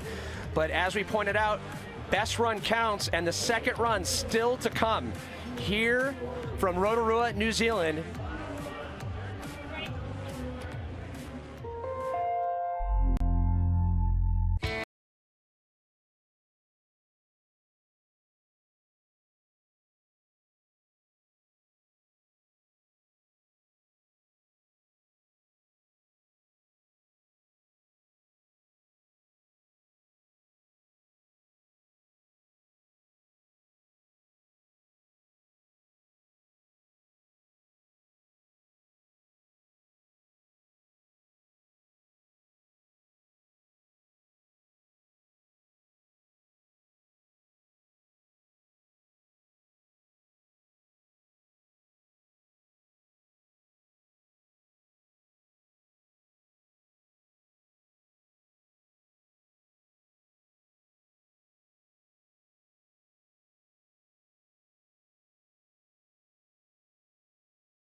Round one in the books. Want to remind all the viewers, we here at Crankworx like to give the power to the people. Encourage everyone to go to Red Bull TV and check out the Red Bull Analyzer. Pick your favorite run, your favorite rider, share it on Facebook, your friends, and relive the moments before, during, and after today's Crankworx event. Right now, let's check in with Hannah Bernard, who's with Fraser Gordon from the Kelly McGarry Foundation. If you could please come up. Hey, thank you very much, guys. Well, we're down here on this slopestyle course, obviously built and perfected by the late and great Kelly McGarry. And I have three people that were very important to Kelly. I have Tom Hay, Fraser Gordon, and Sammy Hitchcock. You guys have come together to make the Kelly McGarry Foundation. So, Sammy, tell me about the foundation and how this all came to be. Okay, well, last year when everything happened, the whole world and everyone in New Zealand wanted to know how they could help. They wanted to be able to do anything to help. And with that, we decided that we needed to create a foundation to keep his memory alive and to keep being able to do epic stuff in his name. And so everybody around the world that can donate feel like they're contributing and can put something together to be able to create new trails all around New Zealand to help fund up-and-coming riders. The list is endless as to what we can do with this. We just need the backing from everyone around the world now to get involved, and yeah, it's starting to be awesome already. All right, I'm going to turn things over to you, Tom. You helped build this course alongside Magaza, so tell us what this foundation is going to do in the community. Well, we basically just want to carry on Kelly's legacy. We've got two awesome projects. One is in Kelly's hometown, Nelson, New Zealand, and his childhood friends are going to get Magaza Land built, which is going to be a skate park, pump track, kids skills area, just to get kids riding and just frothing like Magaza did. And the other one is a backcountry hut and epic descent in Queenstown where he lived. So it's going to be a hut with Magaza memorabilia everywhere, and everyone just go up there and live like Magaza did, have fun in the mountains, and hopefully that'll fund future projects for other organizations to apply for. Party on a bike. Now, Fraser, tell me how the viewers at home can get involved with this foundation. Yeah, so we've managed to raise over $30,000 so far, and we want to just build on that and have a really good base of funds to help New Zealand. So you can go onto the website now, McGarryFoundation.com. There's a direct link to donate to us right there. And of course, we've got the merchandise, which has been going really well as well, like the Magaza tees, the Forever Legend tees. People have just been frothing on that, and you can buy them here at Crankworx all week at the YT booth, and also the Magaza stickers as well. And hopefully we'll have them up online where people can purchase them all over the world to keep supporting the foundation well into the future. All right, well, the legend of Magaza lives on this slopestyle course and through the Kelly McGarry Foundation. Guys? Thank you, Hannah. Great stuff there with all the people with Magaza, and he would be proud of the run that we just witnessed from Nikolai Rogakin. To get a little more insight, Cam Zink, Tyler McCall, permission to verbally digest what we just witnessed with Nikolai Rogakin. Granted. Yeah, right? Yeah, it was insane first round, obviously, as we can see, but then as always there's some discrepancy with the judging, but we're here, that's what we're here for, to debate. Yeah. Well, permission to speak freely. Tyler, your thoughts. I thought Nikolai's run was insane. I was talking to him the other day, asking if he was bummed that they moved finals forward today and he had less practice, and he was just talking about how Saturday has better vibes. The general public likes Saturdays over Sundays. He just likes when the crowd's happy, he's feeling it, he's been feeling it, and he went for it, and it was insane. Yeah. He's just a ball of testosterone, and no matter what, everything's going to be good, and he's going to fire on all cylinders when the time comes. So take a look at this run. Walk us through it here, you guys. Straight mayhem right out the gate, right? Flip bar spin off a step down. He's kind of always had straight flips on step down, so that's a new thing for him. He's trying to fill some of the holes he's had in his runs in his past, and yeah, Zink, tell us. Tailed bar, I mean, he's got a cash roll over the hip, and then every hit was a banger. There's not one, let him set up for this next jump for a banger like a 1440 or a 10 right here. But every single hit was a hammer, and it was smooth and perfect. So Sin with a 95. I mean, if anybody's able to beat that run, have you guys been hearing any whispers that you have any other tricks that he might be able to even improve that run? So we've seen little clips running around Facebook of him doing a 1440, which is 4 rotations, when his Switzer is 3 rotations. Nobody's ever done 3 rotations. So I wouldn't be surprised if he pulled it out. Even if he's sitting in first, drops last, he already won. I could imagine him doing it for the show. He's all about the vibes. He's a showman. He's got a lot of people, and I've never heard them cheer that loud. Did you my ears are still ringing and from that's that. what he thrives off. I don't think I've seen him land one that quick. I was just going to say it. And if he lands a 10 that clean, I think the 14's coming. Let's get onto the style point and Max Fredriksson, what we witnessed from him. To follow up Rogakin's run with that, obviously, I think it surprised a lot of people where he fell, based on the crowd's reaction. So I personally had him possibly in the lead, depending on how high they were judging style and originality and switch versus regular, adding in the switch and regular tricks. But I had him at least a second. So judging, that's the toughest part. The judges have a really particular thing that they're judging off, and they have something they're looking for. And personally, I don't see where Max missed the marks. Maybe they just want to see if he can add anything. Maybe they're trying to push him. So are you feeling like, maybe he should have slid into that second place spot right there? I think second at least. I think he was pretty close to Nikolai on the technicality and skill, and he landed everything clean. So I don't know what he was missing. Personally, I would have had him in at least second. So I think he'll pull out something else for second run. And safe to say, we've already witnessed history, and we've only seen the first runs of 2. Absolutely. Yeah, you're going to see history made here today for sure. And above and beyond that, just some of the smoothest, most progressive riding you've ever seen, and the cleanest runs, and people just doing it like it's just an easy ride now, and it's some of the most progressive tricks I've ever seen. As we said at the top of the show, the new bar is set, and then that bar is reset even higher. The hardest job, as we've been pointing out, the judging. For more of that, we check in with Hannah. Hey, well, thank you very much, Pat. Well, you have your free ride legends up there. I have my own. I have Jeff Gulovich. He is now in the judge's seat here at the Crankworx Rotorua Slopestyle. So, Jeff, I want to talk about where innovation and clean landings, that silky smooth runs that we see. Which rules which? Well, seeing innovation, everybody wants to see that. It definitely bumps your score up doing something new, something that stands out. But if you're not landing it clean, you're definitely going to lose the same amount of points you would with any other trick. And it's just a formula, putting it all together in a nice, smooth run, like you said before. And let's talk about smooth runs. We saw Thomas Lemoyne come down, scoring that 90. Give us a bit of insight behind that score. Thomas was giving some beautiful combinations. All his landings were perfectly stuck, carried great speed, no struggle going through the runs, and altogether it was just beautiful. And then let's talk about the king of innovation, Nikolai Rogakin, obviously making history here today with that 95.66. Talk about his run and the score he got.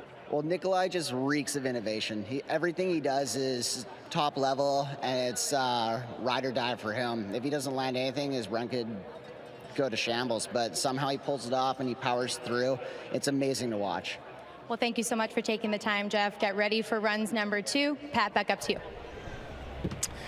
Thank you, Hannah. Yeah, it's interesting to hear from Gully and his insight, because judging is one of those personal things. It brings up the style question. We started talking about it just real loosely, but how do you guys grapple with that? I know as a competitor, you have your own style, but what do you do to change to make kind of adapt to what the judges are looking for, or do you just kind of stick to your game? You can't really force style. You either have it or you don't.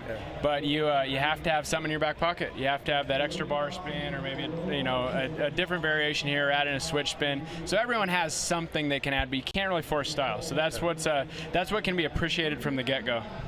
I think Nikolai has gotten criticized a lot over the years for style. It's something everybody talks about in the comments and why his scores might not have been up there, but I think he's overcompensated with the ridiculous tricks that he does. Yeah. So he just skipped the whole style thing and bumped up the crazy factor so much that style doesn't even matter anymore for him. Yeah, style's kind of interpretation when you think about it at the end of the day. So him being smooth is a style. His crazy, testosterone-driven Russian-American badass style is a style. But what we assimilate style with is usually just a certain picture that we have painted by someone like Brandon or some of the other riders. But everything is a style, but good style, yeah, that's subjective. He's inventing his own version of style in a way. Well, yeah, but when you're a Rottweiler, when you can hold on to tricks and power your way through, then I'm sorry, that's the one way to silence the critics, right? Yeah, absolutely, exactly. And he was smooth. You cannot argue with having absolutely perfect dialed landings. So that's what he had going for him. Yeah. The debate will be going on for decades when we talk about style. Let's take a closer look, talk to some of the riders, including yourself. Let's hear more.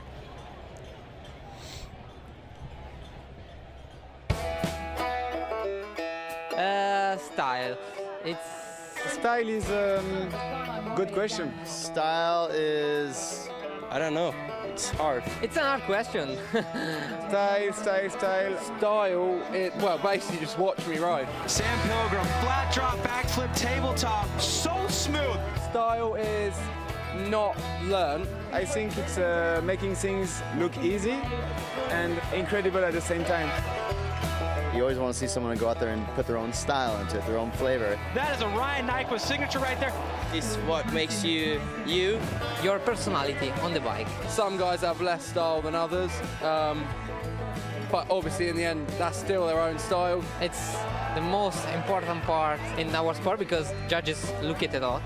Style is like the way you do the tricks and the way you on your bike, the way you ride. So that's pretty important for us because it's part of the execution, and execution is high criteria for us. The level is really high now, so style could be something that makes the difference between two guys, you know, because it could be like 2 times the same tricks, but like 2 different guys do it, and it could be really different. You know, you can really tell like when you see someone who got really good style or his own style. For me, like a really good example is the Thomas Genon 260 table, the one he did in a district ride, remember? Till now, look at picture, like, that's crazy.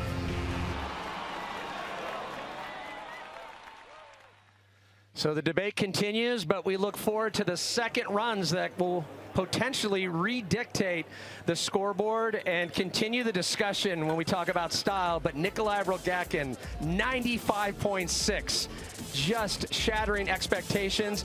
The second run still to come when we continue with Crankworx Rotorua slopestyle in memory of Magaza. Right after this, stay close.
Back, everyone, in memory of Magaza here in Rotorua for Crankworx slopestyle, the first stop of 4 of the 2017 season. And if this has been any indicator what we can expect season long, well, you're in store for a show start to finish. As we take a look high above the park here as we re-rack the starting order for second runs. Remember, it's 2 runs, best run counts, and we're still kind of reeling from those last couple of runs that we witnessed in the first runs. And usually that's the stuff that's relegated for the second run. So just clip your seatbelt in and get ready. Yeah, you know, we feel like we've seen the end, but we're only getting started. That was only halftime, and you can feel the energy still building after those last 2 runs. So you've been there as a competitor when you witness stuff like that go down. You talk about Reed Boggs, his story, obviously coming in at the last second. You mentioned you can't write a better script. Made the move to Hurricane Utah, wins the best whip contest last night. Now what does he do in his final run here? Well, the first run for Reed Boggs was just working out the bugs. It was his first appearance at a Crankworx slopestyle event, so hopefully he can focus on the task at hand here. Very smooth run so far, similar to what we saw in run 1. So far, an identical run, but if you remember back, he had trouble on that last jump. He knows what he needs to fix. Backflip up, a 360 down. You know he's thinking about that last jump with that backflip double bar spin. Can he improve that mistake? He goes for a backflip tail this time. Just short of perfect, a tiny little pedal slip, but he rolled through the finish line with a top to bottom run. And you'd have to think as a first alternate, you hold your head up high. 2 full poles basically. Except that last bobble to fall on that last hit on the first run, but stellar performance nonetheless. Well, it's so tough to get here. Even to just be the first alternate, you have to be a highly credited rider. But this is an insanely huge breakout performance for this kid. He's on a new bike sponsor. To show up, win the whip contest, make it to the round of 8 in speed and style, and now get this smooth run in the slopestyle event. If we were nitpicky, we'd say he slipped his pedals, but in the grand scheme of things, his first Crankworx slopestyle event, he's doing pretty all right, man. He's had a great week here, and it bodes well for the entire season to have something like this kick off the season, winning the best whip, making it into the main event. You have to look forward to an incredible year, right? It's got to be borderline overwhelming for him. But when he gets home from this trip, I think it's all going to settle in, and he's going to be like, you know what, I think I've arrived. Yeah. Well, definitely a good harbinger for Reed Boggs. A definite improvement, 68.66. So an improvement and a great story with Reed Boggs. Well, our next rider was supposed to be Simon Paget, but we saw what happened to him in his first run, unfortunately taking a hard hit on this last feature. Let's take a look. The run was flawless up until this point. He was going for that 360 double tail up. In practice, he landed the 360 whip countless times, but you can tell it was so smooth, he wanted to add something to it. Turns out it was an extra tail up, but coming up short on the degrees of rotation, short on the distance, definitely taking a hard hit on that shoulder. We'll keep you updated with his situation, which means we move right to our next rider, the story of Ryan Nyquist, 38 years old, a father of 3 boys. I mean, he's a journeyman at this point. He's been on a bike since he was, I would say, maybe even weaned on 2 wheels. He's been on a bike that long, had a storied career in BMX, now shifting gears and finds his way to the first stop of the 2017 season. The word legends is thrown around a lot these days, but this guy is a true legend. Starting out the same way he started his first run. Ooh, getting an extra bonus there with a backflip suicide to bar spin. 360 bar spin on the cannon log, so this is already a better run. Get that 720, Nyquist, there we go. If you remember back, there's that opposite truck driver, a regular 360 down. He tried that 720 bar spin on the last jump. Wow, a 360 one-handed X up on the setup into the 720 bar spin. He stops it! A personal best for Ryan Nyquist. Now, folks, that is a trick that Brandon Semenek used to win just last year. And here's the crazy story. When he first jumped on a mountain bike for the first time, he tried a 360, something he had on lock, and he couldn't do it. And that is what made him want to get into mountain bike slope style. It was the challenge. This guy is always up for a challenge, and right here, he's conquered this incredible, lofty goal of becoming one of the best slopestyle mountain bikers on the planet. So good. The face says it all. Yeah, I had to wonder right here. He over-rotated a little bit on this 360 double bar spin. I was hoping that his tire would hold on. Now a backflip, one-handed X up. These are tricks that win him BMX competitions. There was a time when the tricks in BMX were way higher than the tricks in mountain biking, but now Ryan Nyquist, coming off a 9th place at Joyride, climbing the ladder, learning a new sport, and not being safe at all in this second run. He crashed on the 720 bar spin in run 1. And run 2, he did not play it safe. He went for it, chucked those bars, eyed it up, stomped it clean. And you won't find a hater out there. Ryan Nyquist fans. That was his dream run. Yeah, everywhere as a personal best for him. What a monkey off his back. You know he's been working. That was actually the run I wanted to do. Yeah, seriously. And you heard it. Just validation. The run that he wanted to do, and that's all you can ask for when you come and do an event. But you know what? In Joyride, he did the run he wanted to do. It was good enough for 9th. I have a feeling it's going to be worth a lot more than 9th here. That run was on point. So psyched. So you know what I realized on the first run? I need stitches. I put it on the side, but look. You see that? Yeah.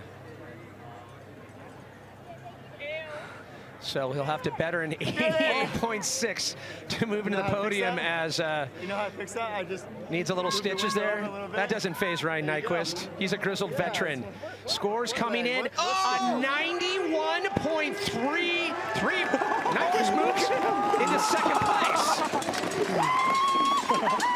Let's send it down to Hannah, who's with an elated Ryan Nyquist. Well, Ryan, you fixed it. Yeah. How good does that feel? Oh, it felt really, really good. In fact, it felt really, really, really, really good. No, that was exactly the run I wanted to do. And first run, I pretty much came down the last one, but even in the middle, I had some bobbles. But that was to the T exactly what I wanted. So very happy, relieved. Now I can just sit back and watch. But yeah, that was a great score. Thank you, judges. It's been no easy ride for you to transition into free mountain biking. You have had to earn your way. You got no shortcuts from your BMX background. Talk about how satisfying that is to break through the 90s here today. Yeah, I mean, that's the way I wanted to do it. You know, I didn't want any handouts. I wanted to earn my way in and got in a Joyride, and that was my big goal last year. So this year, I just want to be in the rest of the Diamond Series and just be cruising. So hopefully with that score, that'll put me there. But yeah, it's been a fun ride. And for me, like I said, I've been BMX for so long that this is fresh and new, and meeting all these new faces and riding with everybody, even though some of them are like young enough to be my kids. That guy over there, the 95er, Nikolai, is my son right there. There we go. We just announced it. That's like Maury Povich stuff, right? You are the father. Yes, Ryan, you are the congratulations. Father. Guys, back up to you. Thanks, Hannah. Well, he is a father of 3 boys. I'm sure they're watching at home with their mom, as we pointed out. Hope on 2 wheels at 38 years old, as Ryan Nyquist finds himself in the top 3 in second place. Scored a still beat to move into the top spot, 95.66, held by Nikolai Rogatkin. So an interesting turn of events as we get into the second runs. Your thoughts? Are you talking about those runs and those scores, or the fact that we just Maury Povich some news that Ryan Nyquist is the father of Nikolai Rogatkin? That guy, even after stomping that run, still full of jokes.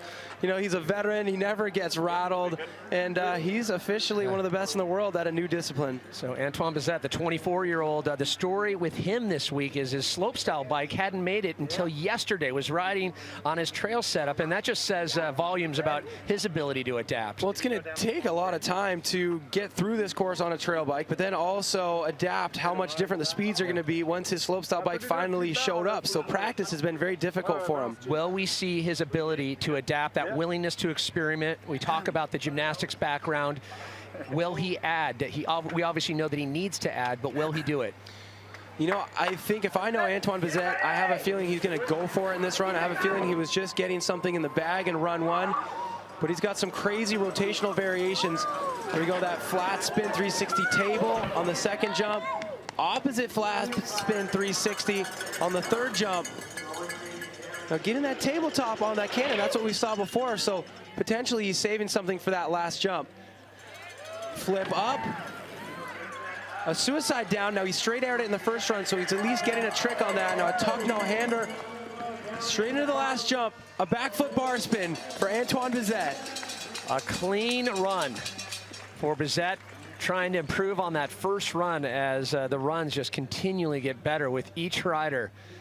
And as we look at the scores at 95.66, and that is a serious number to better as Lemoyne rounds out the top 3 with that 90. But you mentioned his ability to add on tricks. Probably the one thing you did point out, not a non-trick, but could he have added more? Well, he definitely could have added more. For example, what we're looking at right there is that flat spin 360. Something that's great is he's able to do those both ways, but we know he can also do 720s both ways. So, you know, he's on a new bike sponsor this year. He's getting things figured out. And, you know, even though we saw double flips at Rampage and we saw cash rolls both ways at Leger, it looks like he's learning a little bit about what longevity is all about as well, and looking toward a long season ahead. And he knows something about redemption. Remember 2015, had a podium run until he fell on the double backflip, came back in 2016, found second place at Rampage. So a well-versed rider. So Antoine Bizet not able to move into that top 3. And Brandon Semenuk, we've seen it time and time again. His unwillingness to waver. He always wants to push himself, looking back on his first run. Well, pulling out all the stops here, things like that opposite double tail whip. But whenever Brandon Semenuk is put into this position where he crashes on a technical combo in his first run, he usually gets into a different mindset. He gets into this laser focus where he sees nothing but the task at hand, and we've seen him win under these circumstances before. You know, he's often misinterpreted or, you know, misunderstood, but he is methodical. What's he like personally when he gets in this contest mindset? Is it someone you can talk to? Well, you know what? You can talk to him. He's way mellower than people think. He's actually a really nice, easygoing guy. But in a situation like this, this is where he really thrives. And can he eclipse a 95.6? You know, that's exactly what's on his mind right now. Cork 720 starting things off. Now, keep in mind, that's the toughest trick we've seen on that all day. The double tail whip. Can Brandon Semenuk, he got that 360 downside whip. Backflip bar spin on that cannon. Now, we don't know what his run would have scored if he were to have landed it because he had that bobble. Now, Brandon's going to wave this one off. We've seen this in the past. As soon as he has a mistake, especially when he's trying to beat somebody with a 95, he knows it's not going to happen. It's always been all or nothing for Semenuk, the defending Rotorua champ. Unfortunately, can't go back-to-back here in New Zealand. Oh, so frustrating when we knew what he was capable of. We knew what he's been working on, and you saw all the indicators there leading up to that. Well, he lives by the first or last mindset, and even after he's waved off his run, see, we saw him start with that Cork 720, and things were going good. And all it took was a tiny little pedal slip for Brandon to realize that, you know, it wasn't going to be enough to beat a 95, but it was this opposite double tail whip, dropping that left foot, and we've seen that before. But isn't that why he's such a fan favorite? Because he's all or nothing. You said first or worst, and that's why people love him, because he brings everything to the table, unapologetic. I'm going to give it everything I have, and that's the only way I know how to do it. And he still put on a show for the crowd as well, doing a very casual-looking Cork 720. Yeah. When that's the trick that you do when you've already given up on your run, your name must be Brandon Semenuk. Wow, what a day here in Rotorua as Thomas Zeta gets ready for his second run. And similar to Semenuk last year, his approach on that drop-in, we'll have to see what he adds. Yeah, we good? We talk about just being one of the taller riders and an uncanny ability to look smooth for being so big. Yeah, I love the extension he puts on some of those tricks. His Superman tail whips are my favorite in the game. Let's see if he'll get that 3-whip again. He does. Whoa, over-rotating. Can his tire hold on to the bead? Losing a lot of speed. Is he going to wave this one off? Yeah, it looks like Thomas Zeta. We're going to see a similar situation, a few straight airs. So hard, yeah. Sometimes it's hard to tell if they wave the run off or not because they start doing some more tricks, but knowing how good his first run was without any major bobbles, he knows he's not going to be able to improve. What's he got for the crowd? A big old straight air. There we go. But it brings up the discussion when you see some serious banger runs that to follow up. I mean, it really puts the pressure on riders that maybe normally don't have a lot of pressure. They know that they need to bring something special. They need to find it somewhere. Yeah, and you know who's applying the pressure right now is, of course, Nikolai Rogatkin doing the unthinkable. And Thomas Zeta's score looks like it's going to be a 31, good enough for 15. Not an improvement on his first run, but you mentioned Nikolai Rogakin. This is where the pressure is coming from. It's sitting squarely on all the other competitors, and it's because of not one wasted feature. And the crazy thing is, with all the tricks that he has that are new this year, he still has more to offer. He's been doing some combo tricks that I could 100% see him replacing some of the tricks from this run in his second run. But will he do it just for the fans, or will somebody put him in the position where he has to do it? Can anybody surpass that 95? I don't think there's any rotation. I would never rule it out. I mean, he could even go up to the 1800s at this point. He's just incredibly comfortable spinning, incredibly comfortable. A little stoic there as he's looking on, but he's got to be happy with a 95.66 on his first run. But we know that that number is not safe, knowing when there's riders that have just as deep of a trick repertoire as Nikolai Rogakin. Maybe not as explosive rotation-wise, but definitely that can bring something new to the table that's really going to open the judges' eyes. There are a lot of different approaches that can win a slopestyle competition for these different riders. Diego Cavarzasi, our next rider in the gate, for example, he has some combos that maybe Nikolai does not have. And let's see if he can push through the pain from that broken wrist and pull them out here.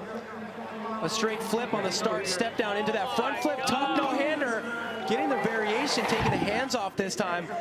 Backflip, tail whip. Oh, slipping a pedal, but maintaining speed. He should be good. Tail up on that cannon. No, front flip bar spin on the hip. I hadn't even seen him do that in practice.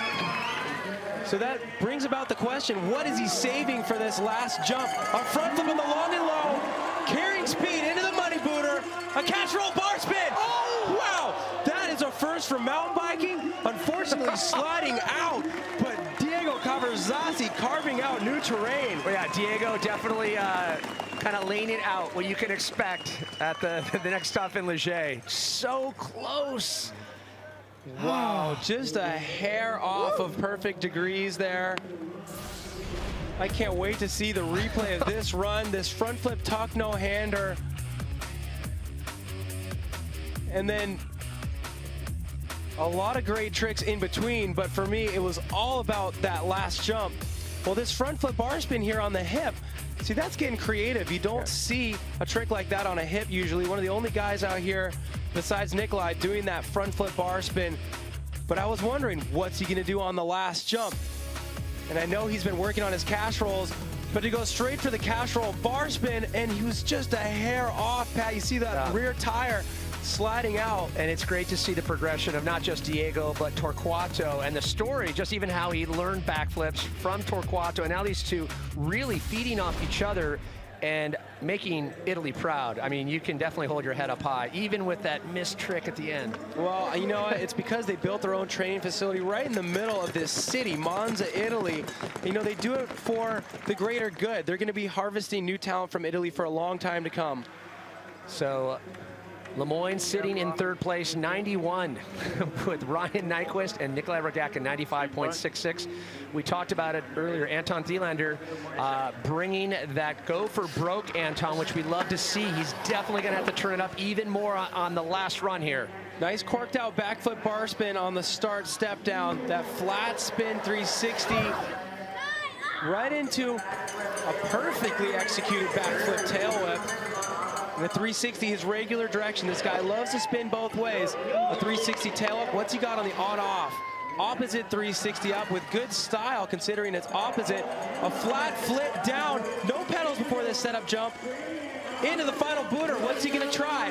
A backflip tail whip. Anton right to the pedals. Clean on the last booter. And clean lander. Smooth throughout. Maybe the only point where you could maybe deduct second to last feature, but obviously trying to maintain the speed there. Difficult to say, but a definite improvement for him.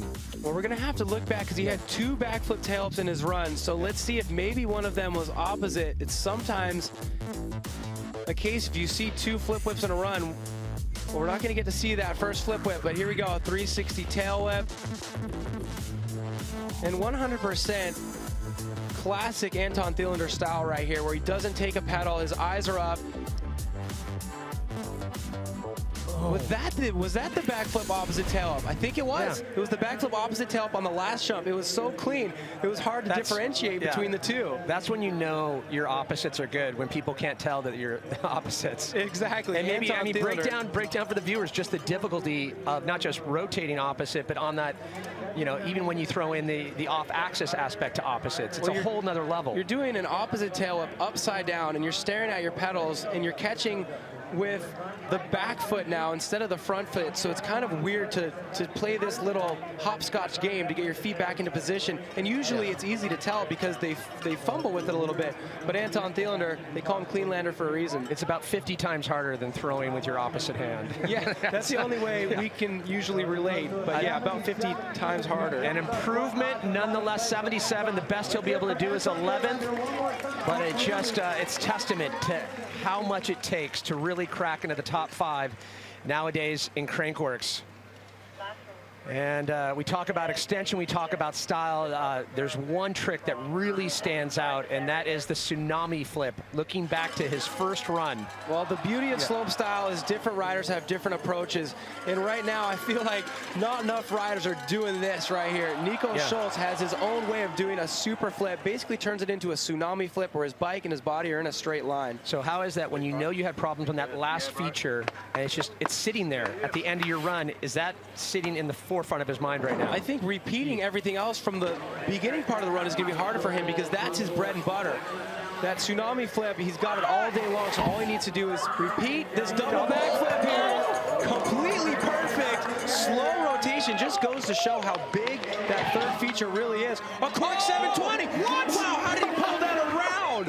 A backflip up. Now, if you can get that tsunami flip down there, this is going to be one heck of a run. 2 more features. Tuck no-hander. Can he get the tsunami flip? Good extension, straight to pedals. The crowd loves it.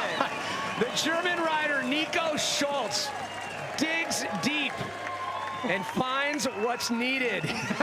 Well, doing an even better run than we saw in run 1 and stomping that tsunami flip with the same amount of extension, somehow finding the speed for that. And you know his friends at his local park HLT are watching. They've seen these tricks time and time again, and just the amount of hard work to get these tricks dialed. It's all about extension as well as rotation. Arms completely straight on that backflip tuck no-hander. Great style on that flat spin X up on the hip. Pumping for speed, and this double flip was so slow I thought he was going to under-rotate, but from that angle we can see it was absolutely perfect. But this came out of nowhere. The Cork 720 on the hip, and you have to over-rotate because, well, no, he's spinning to the right, so you have to actually make sure that you don't over-rotate because it's an under 720. But I didn't think he was going to pull that one around. There was a moment there where he looked like he was struggling. But here's where he never struggles. Extension on a tsunami flip, straight to the pedals. With the head tip, just for good flair. He doesn't see his landing until he's already on it because he's staring backwards with his tire in front of his face. Well, we kind of foreshadowed it earlier. I asked you the question, is 2017 Nico's year to break out? And I think he just answered the question. With a run like that, I gotta think we'll be seeing him in Leger later this summer. Score to beat. To move into the top 3, a 90.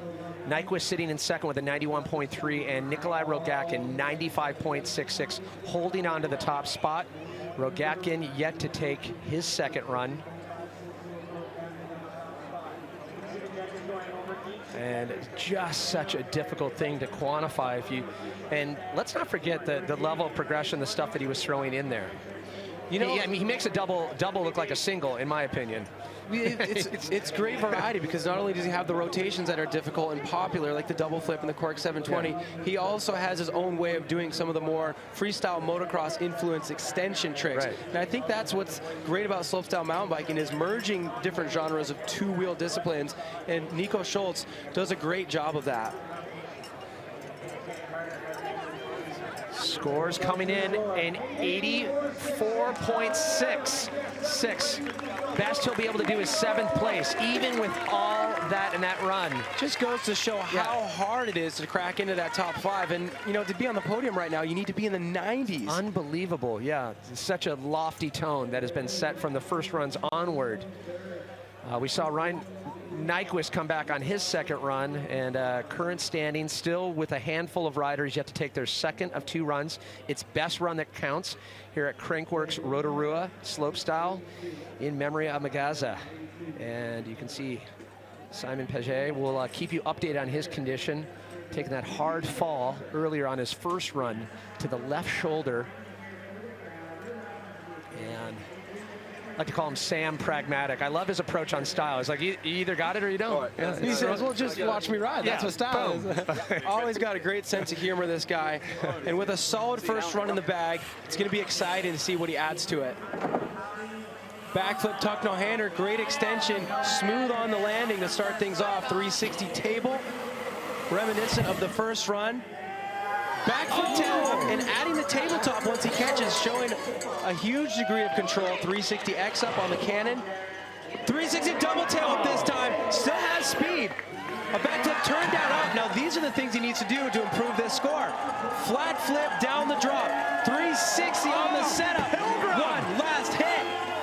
A cork 720, absolutely perfect. What a run. You were talking about him working with the combos on the course, and I asked the question, you know, where's his head space sit right now? I'll tell you where it sits. He's willing to definitely lay it on the line. Unbelievable. You see the veterans like Sam Pilgrim put a smooth one in the bag and then do that.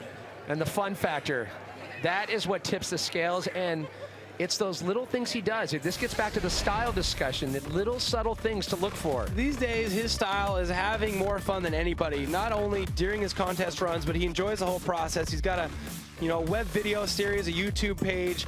He milks every ounce of fun out of every situation. And right there, milking all that airtime, cramming another tail up into that 360 double tail up on the hip, a backflip turn down up, which we didn't see in the first run. Of course, 360 in that long and low, which is worth a lot. And then an identical cork 720 to what we saw in run 1. If anything, maybe even a little bit smoother. And how he just recovered, got the speed. And look at that, just with a little look to the side for good measure. Thanks to the fans.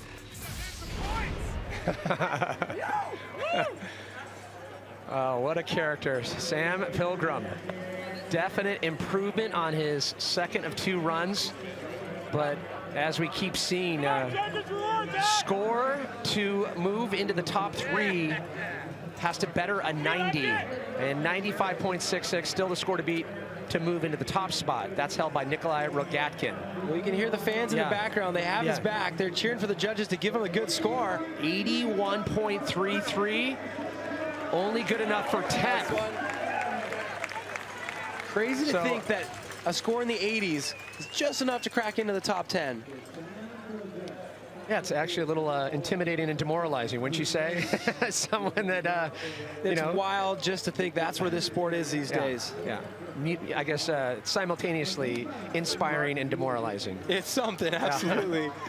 Yannick Ranieri waits for his 2nd run. One of the veterans here. Yannick with a 360 X up, starting things off. A backflip tail, this time not slipping a paddle. You could tell it was smooth. Backflip Superman seat grab Indian air. That's one of my favorite tricks to watch, and the extension on that can, like only Yannick Ranieri can do. Now a tail whip up, what's he gonna do down? A tail whip down was one of those opposites. We'll have to wait for the replay. A backflip X up on the long and low. A 360 double tail whip, just sliding out. Up to that point, I was gonna say textbook Yannick Ranieri. I mean, yes or no? It's one of the better runs I've ever seen up to the leading. One of my favorite runs. I love it when he does that backflip seat grab Indian air. And you know what? He improved a few things. He had a tiny pedal slip in run 1 on this backflip tail up on the hip, but this time it was perfect. tail-upping up, tail-upping down. I'm not sure. The tail-up may have been opposite on that one, but the backflip X-up is actually one of the highlights because that jump is so difficult to trick. To do a flip variation on it, you really have to juice the pop. Now a 360 double tail whip, just clipping. It was so perfect in run one, but we saw Simon Paget crash on it.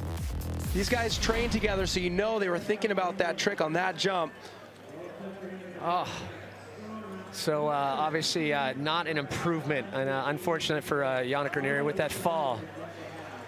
So a rider that could literally upset the entire balance of the leaderboard. We know what he's capable of. Torquato Testa, you talked about earlier, spending time with him. He's not huck and hope. There's a lot of method behind his madness. What does he need to do to tap in? You know about his depth of tricks and repertoire across the whole spectrum. One thing that he said that's different from last season to this season is he thinks about what tricks he wants to do on a specific course while he's training. And he told me about that. He's been wanting to do that for a couple months. The Quark 720 straight in to the double backflip. He's holding no punches in this run. A tail up on the cannon, right into an opposite Quark 720, connecting straight to that landing. This is the run he's been dreaming about. Opposite 360 up, flat flip down. Two more features for Torquato Testa. Tuck no-hander. What's it gonna be? The backflip, no-footed cannon, tail whip, straight to pedals.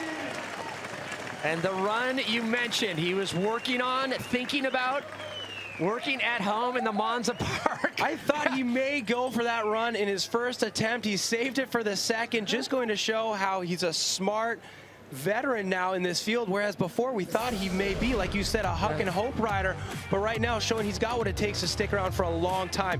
He's been thinking about this Quark 720 every day when he does it on his small mulch jump, but to adapt it to that jump is so difficult.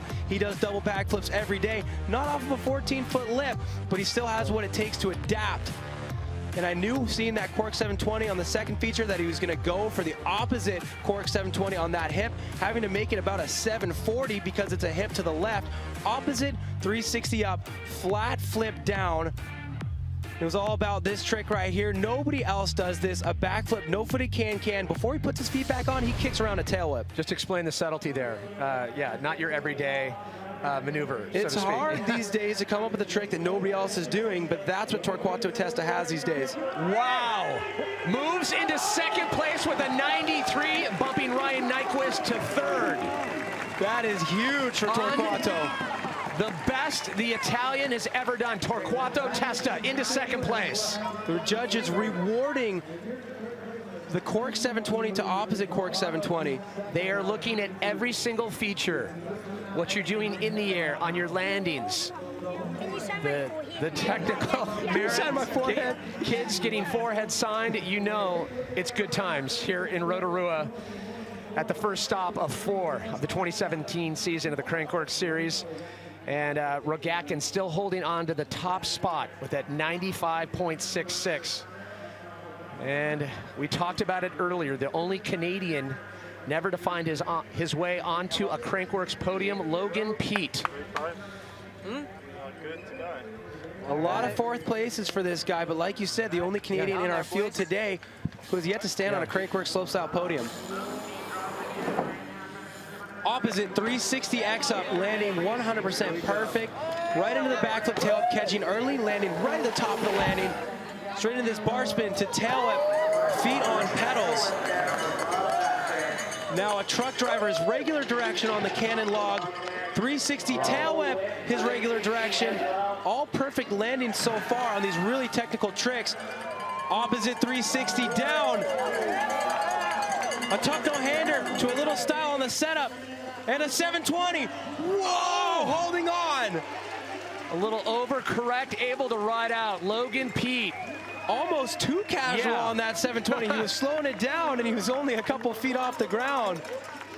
Well, such a mentally strong rider. You were talking about Torquato riding on smaller jumps. He rides on massive backwood jumps, and maybe that's why he looks so comfortable. A lot of riders practice on smaller jumps and adapt to the big features, but Logan Pete rides humongous jumps every single day. Like you said, he has his own set of dirt jumps he calls the backwoods. He holds an invitational contest there at the end of every contest season.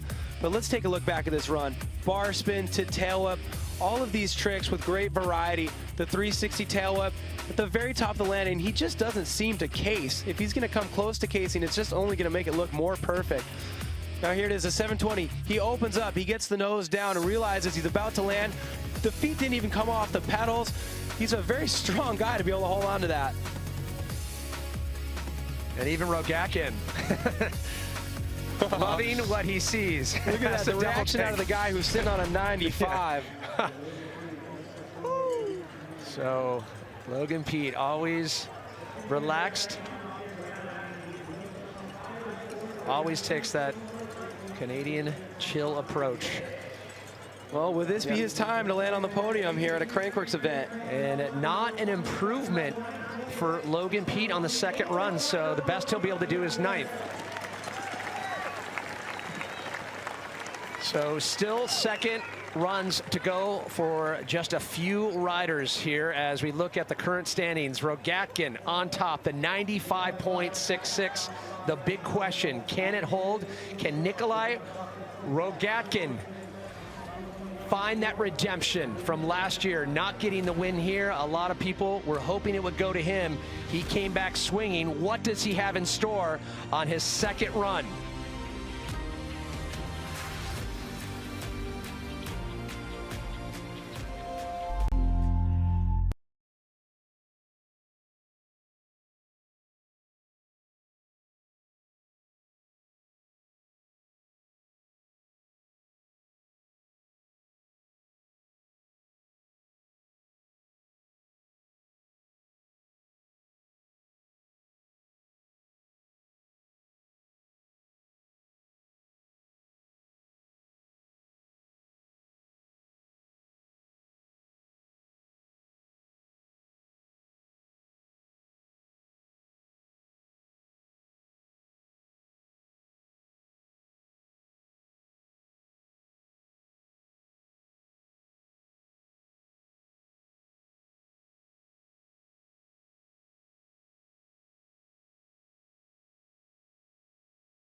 New Zealand here for the first stop of 4 of the 2017 season. It is Crankworx Rotorua slopestyle in memory of Magaza.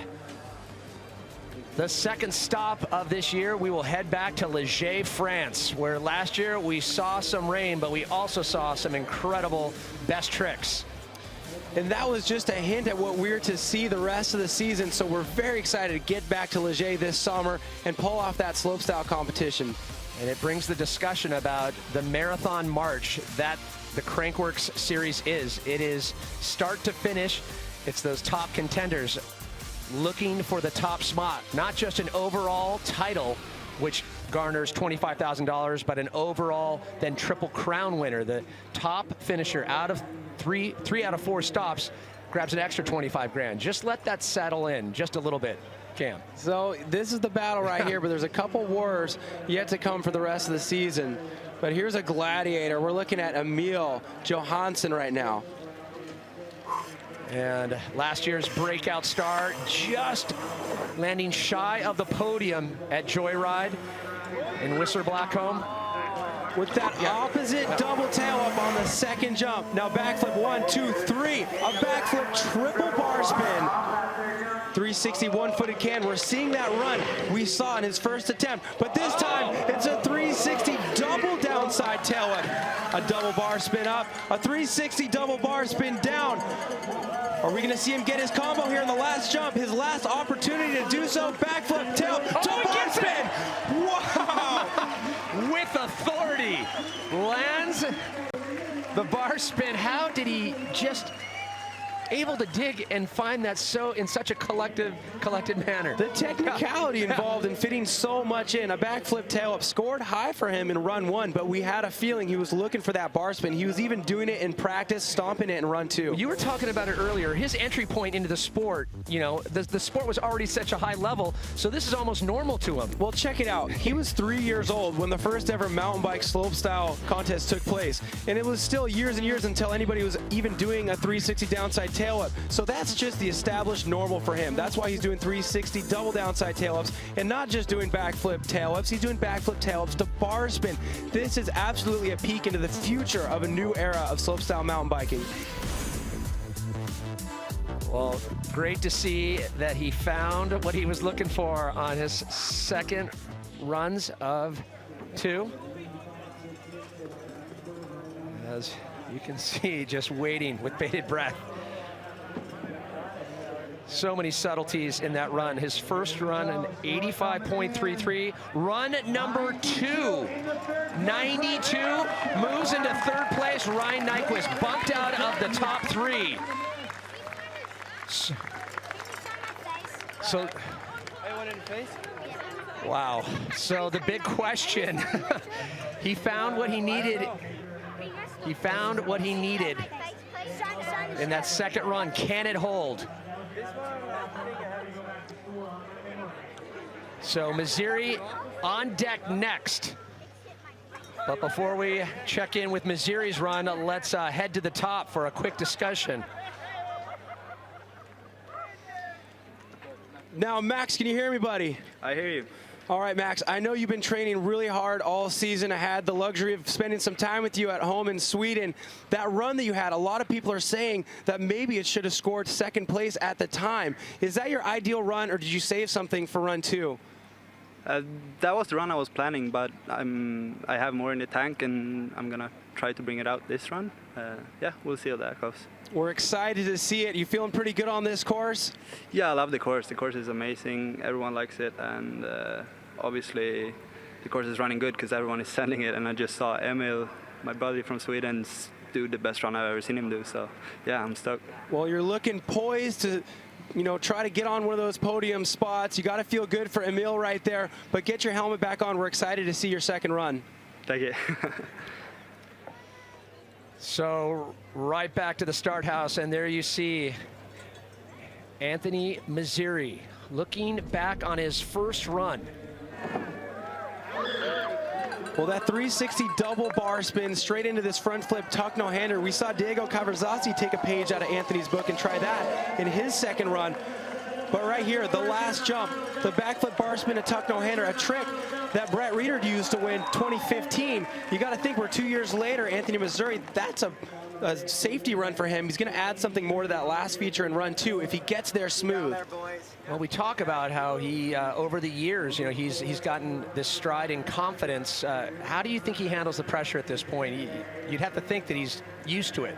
Well, he's been doing it since he was 15, and when he first popped on the scene, he landed on the podium. So it takes a while to go from unpredictable to consistent, and right there adding stuff already with a 360 triple bar spin straight into the front flip tuck no hander, a backflip bar spin and tail up attempt.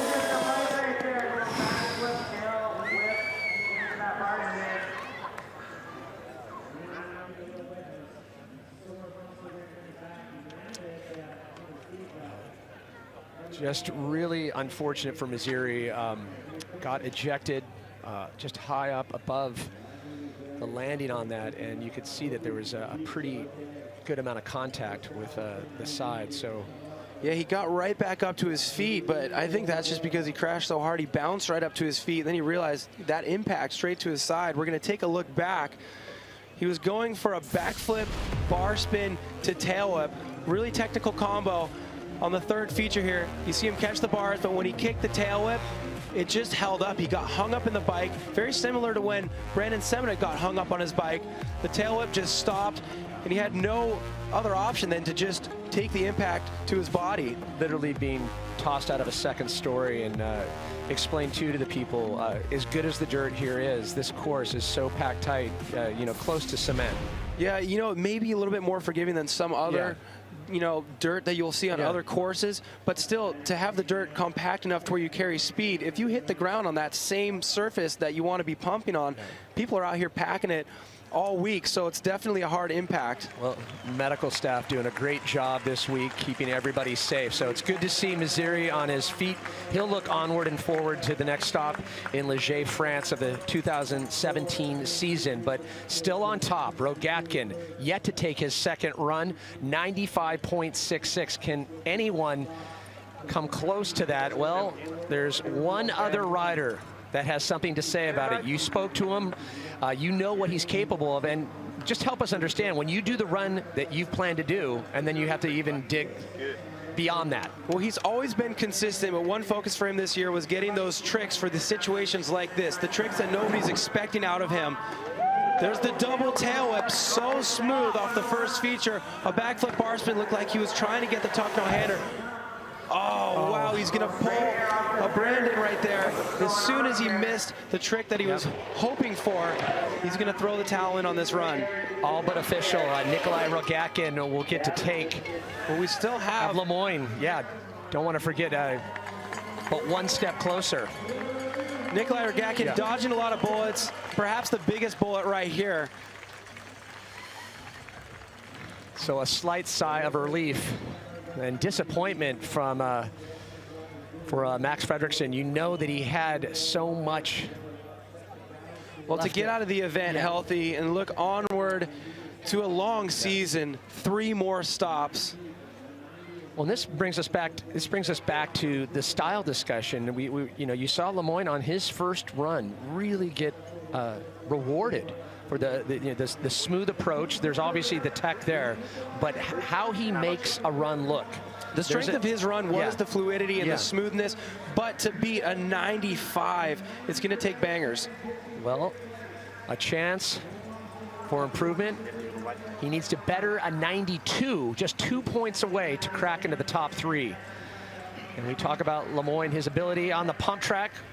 Winner of the pump track last year, made the decision not to do the pump track challenge at Crankworx this year so he could be fresh. And so far it's paying dividends. Here we go. Thomas Lemoyne dropping in for his final run, a 360 double bar spin to start things off. The last rider to go before Rogatkin. Well, he's on the same smooth pace. A 360 inward table to tail him. He was doing what he needed to do with adding stuff to that run, but sometimes when you push yourself, the course pushes back. And for the first time ever, a non-Canadian winner in Rotorua. He'll be taking a victory run. You saw Nikolai Rogatkin pointing down to his jersey. He has a Magaza jersey. Very well-deserved and very fitting. Like you said, flying the Magaza flag right here. A lot of people thought that he should have won last year, so it's great to see him show up and get some retribution.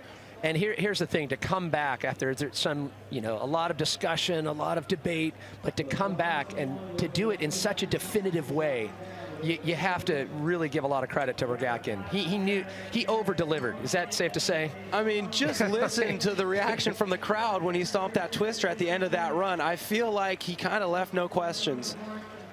Just because we can, let's relive the first run here. For those of you that missed it, this is what went down on run number 1 of 2. That backflip bar spin is a new trick from this year, and already doing it on a step down is impressive, but a triple tail up on that jump. Nobody else in the field was doing that this year. A front flip bar spin to tuck no-hander, somehow squeezing the bar spin after that tail up on the cannon log and dragging that castrol to a more difficult feature than where he did it last year, but it was all about the money booter. The twister, so much smoother than what got him second place last year. This time, ironing out the kinks and backing it up with an even better run top to bottom. I'm going to quote Cam Zink. Yeah, he just released mayhem. That's the best way to put it. Well, you know what? This guy is a showman. He unleashes new tricks at shows throughout the year, and right now, he's going to put on a show for this crowd. What's it going to be, though? That's a big question. You know it's not going to be full of straight airs. Well, what a great moment. A victory lap. You were looking at your 2017 Crankworx Rotorua slopestyle in memory of Magaza champion Nikolai Rogatkin on a victory run. I had a feeling he was going to hold no prisoners. Yeah, big, huge top no-hander. You can see the smile on his face through that full-face helmet. Oh, he's still doing a cash roll in the victory lap. What in the world is he going to do on this last jump? People, gear up, put your seatbelts on. A front flip tuck no-hander, so he did have more if he needed it. Oh, the twister again! Ladies and gentlemen, Nikolai Rogatkin, your 2017 Rotorua Crankworx Slopestyle champion.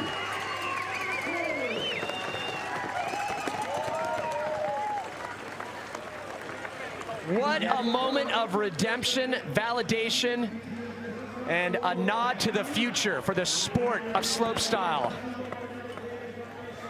Let's check in with Hannah, who's with Nikolai. Nikolai, most guys would have just come down the hill, but you put on a show in that victory lap. We talked all day about how you are the king of innovation, pushing this sport forward with every run that you come down. Talk to me how you prepared for that winning run. I mean, I had the run in my mind. I mean, over the course of the week, decided what was possible, and the run was almost like in my mind. I didn't know if I could do it, but you know, I knew I had to send it. I knew all the guys were going to be riding amazing as they did. The motivation was sky high, and yeah, to make it happen was too good. And then these fans gave me so much support down here that I had to give them a little more in that victory lap. So a little front flip clap behind the back, and then another twister. So yeah, thanks to the fans. Hope my guys is proud above, and yeah, super stoked on the day. All right, well, you are now in contention to win the Triple Crown of Slopestyle and Crankworx. You just have to win 2 more events. What do you got to do to get that motivation? This should be a good start, right? Yeah, I mean, it's the start that obviously I dreamed of, but winning 3 Crankworx events is a feat that nobody has done ever, and there's a good reason for that. So it's going to be hard, but I'm motivated for the next one because, yeah, this one was quite a party. Well, you are finally on top of the Crankworx podium. Guys, give it up for your Crankworx gold medalists here in the Rotorua Slopestyle in memory of Magaza, Nikolai Rogatkin. Thank you, Hannah. Wow, and this is where things get exciting, because now we get to forecast to the second stop. Brett Riedel should be coming back here. Brandon Semenuk just extra hungry. That's where things really start to intensify when you start to look how the season unfolds and you look at an overall champion and a Triple Crown champion, but coming off with the win as we look at Emil Johansson in third. Torquato Testa grabs a podium finish in second place, and Nikolai Rogatkin with a massive win and really solidifies himself as one of those pioneers really pushing the sport in a strong tech direction. Well, there you have it. I mean, that's what slopestyle mountain biking looks like in 2017. Just a couple hours ago, we were scratching our heads going, you know, who are going to be the hard chargers? Who's going to lead the pace? And I think we have a little indication right here. Nikolai Rogatkin is going to be a big part of the story for 2017. You can imagine all the other riders are now looking at Leger going, okay, I've seen now how high the bar has been set, and I need to, you know, I need to get back to my home jumps. I need to start getting ready for France. And now things are really going to crank up, because if you think about it, we've got about 4 months until the next event, and these 4 months will be more valuable for training than the off-season 4 months, because it's not going to be snowy everywhere. So everybody, like you said, knows what the established level is, and they have 4 months to improve upon that. Well, so many events throughout the Crankworx series as we look at the king of Crankworx and Adrian Larone topping the spot there on the standings, and bring in just all the disciplines, what it takes to be king or queen of Crankworx. Well, that's what's great about mountain biking. That's what's great about Crankworx festivals in general, is they do try to find that king and queen. And you look at that, Nikolai Rogatkin winning the slopestyle. He's sitting 4th in the running. Will he try to enter into some of the other events? I'd love to see it. Oh, that would be crazy. I'd love to see it. This guy's got a few new fans here. Oh, you think? No, these are probably the same people who are gunning for him to take the win last year, though. So, you know, we're going to be coming back here for years to come. And these fans are going to grow with the sport here. But it's great to see Nikolai Rogatkin delivering on being the hero here in Rotorua. And he made reference to Magaza, the late, great Kelly McGarry. Passed away too soon, just a little over a year and a half ago. And I think we can assume he has to be happy when he sees an event like this and he sees where the sport is going, and just a great day. And it's across so the board. great to see, the one guy who's got Magaza all over his jersey, taking the win, it just makes it that much more special. And it's interesting, too, to hear from your brother. We had T-Mac up here in Cam Zink. To see those guys, it's kind of shaken when they witness such riding. It doesn't matter who you are, what you've seen. When you lay eyes on that Nikolai Rogatkin run #1, it's groundbreaking from what we've seen before. And the decibel levels when he stomped that twister, it wasn't just because he stomped the twister, it was because he linked together 9 flawless moves that people weren't expecting. Yeah. And you can imagine, I'm sure Tommy G is watching, from abroad, as well as Brett Reeder, who, opted to kind of just be safe and make sure things heal up. But you can expect these guys at the next stop, along with a re-engaged Brandon Semenuk. He is going to come back swinging harder than ever in Leger. So the big story for the Swede, finally grabbing 3rd place after just missing the podium last year at Joyride. That's a great story there, beyond the Torquato Testa story. Well, we talked a lot about the Swedish contingent and the Italian Freeride Mafia, as you call them, thinking they're going to be a big part of the story, and right here, delivering on that promise. The first event of 2017, 3rd place for Emil Johansson. So much discussion about his style, his approach, and just how calm and collected he is at such a young age. Well, that quote saying, well, I've already done my contest run a few times in practice, and then he added to that. And you can imagine they are celebrating, drinking limoncellos, maybe some Peronis across Italy. The Monza bike park probably going off at this point. And I know Diego's parents, they popped a bottle of Dom Perignon when I was there just for a casual dinner. How do they celebrate their little kid getting 2nd place at a world-class event like this?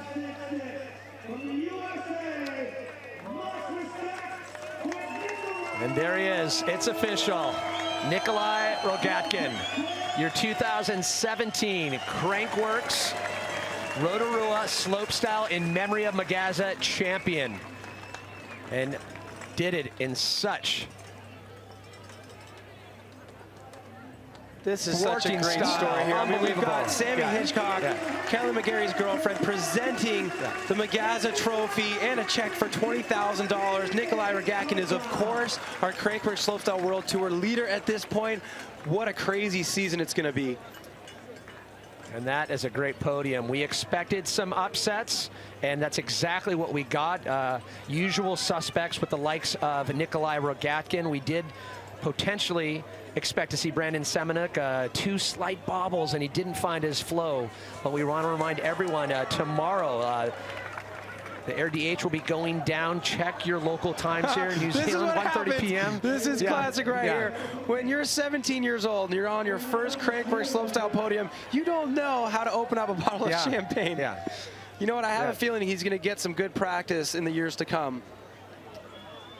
Well, a great day. Some upsets. And to see the Italian, the Swedish contingent, the American contingent, I think it's a great statement about the strength of the sport. And how about Ryan Nyquist and his performance? Ryan Nyquist is officially not just a BMX legend, he's one of the best slopestyle mountain bike riders on the planet. That was his goal, and he accomplished it here. So backflips, whether it be on feet or on bikes, double, single, spins abroad. An incredible day of riding, and Nikolai Rogatkin over the season after faltering at the last stop last year at Joyride, came back, knew exactly what he needed to do, but he did it in such an authoritative way, sending a message to the rest of the sport. So now I shift to the second stop of the 2017 season, Leger, France. Will we see yet another win for Rogatkin, or will Brett Reeder, Tommy G, Brandon Semenuk, and the rest of the field come back and take a win away from Rogatkin? Until then, on behalf of Hannah Bernard, Cam McCall, I'm Pat Parnell. We will see you then. Thanks for tuning in.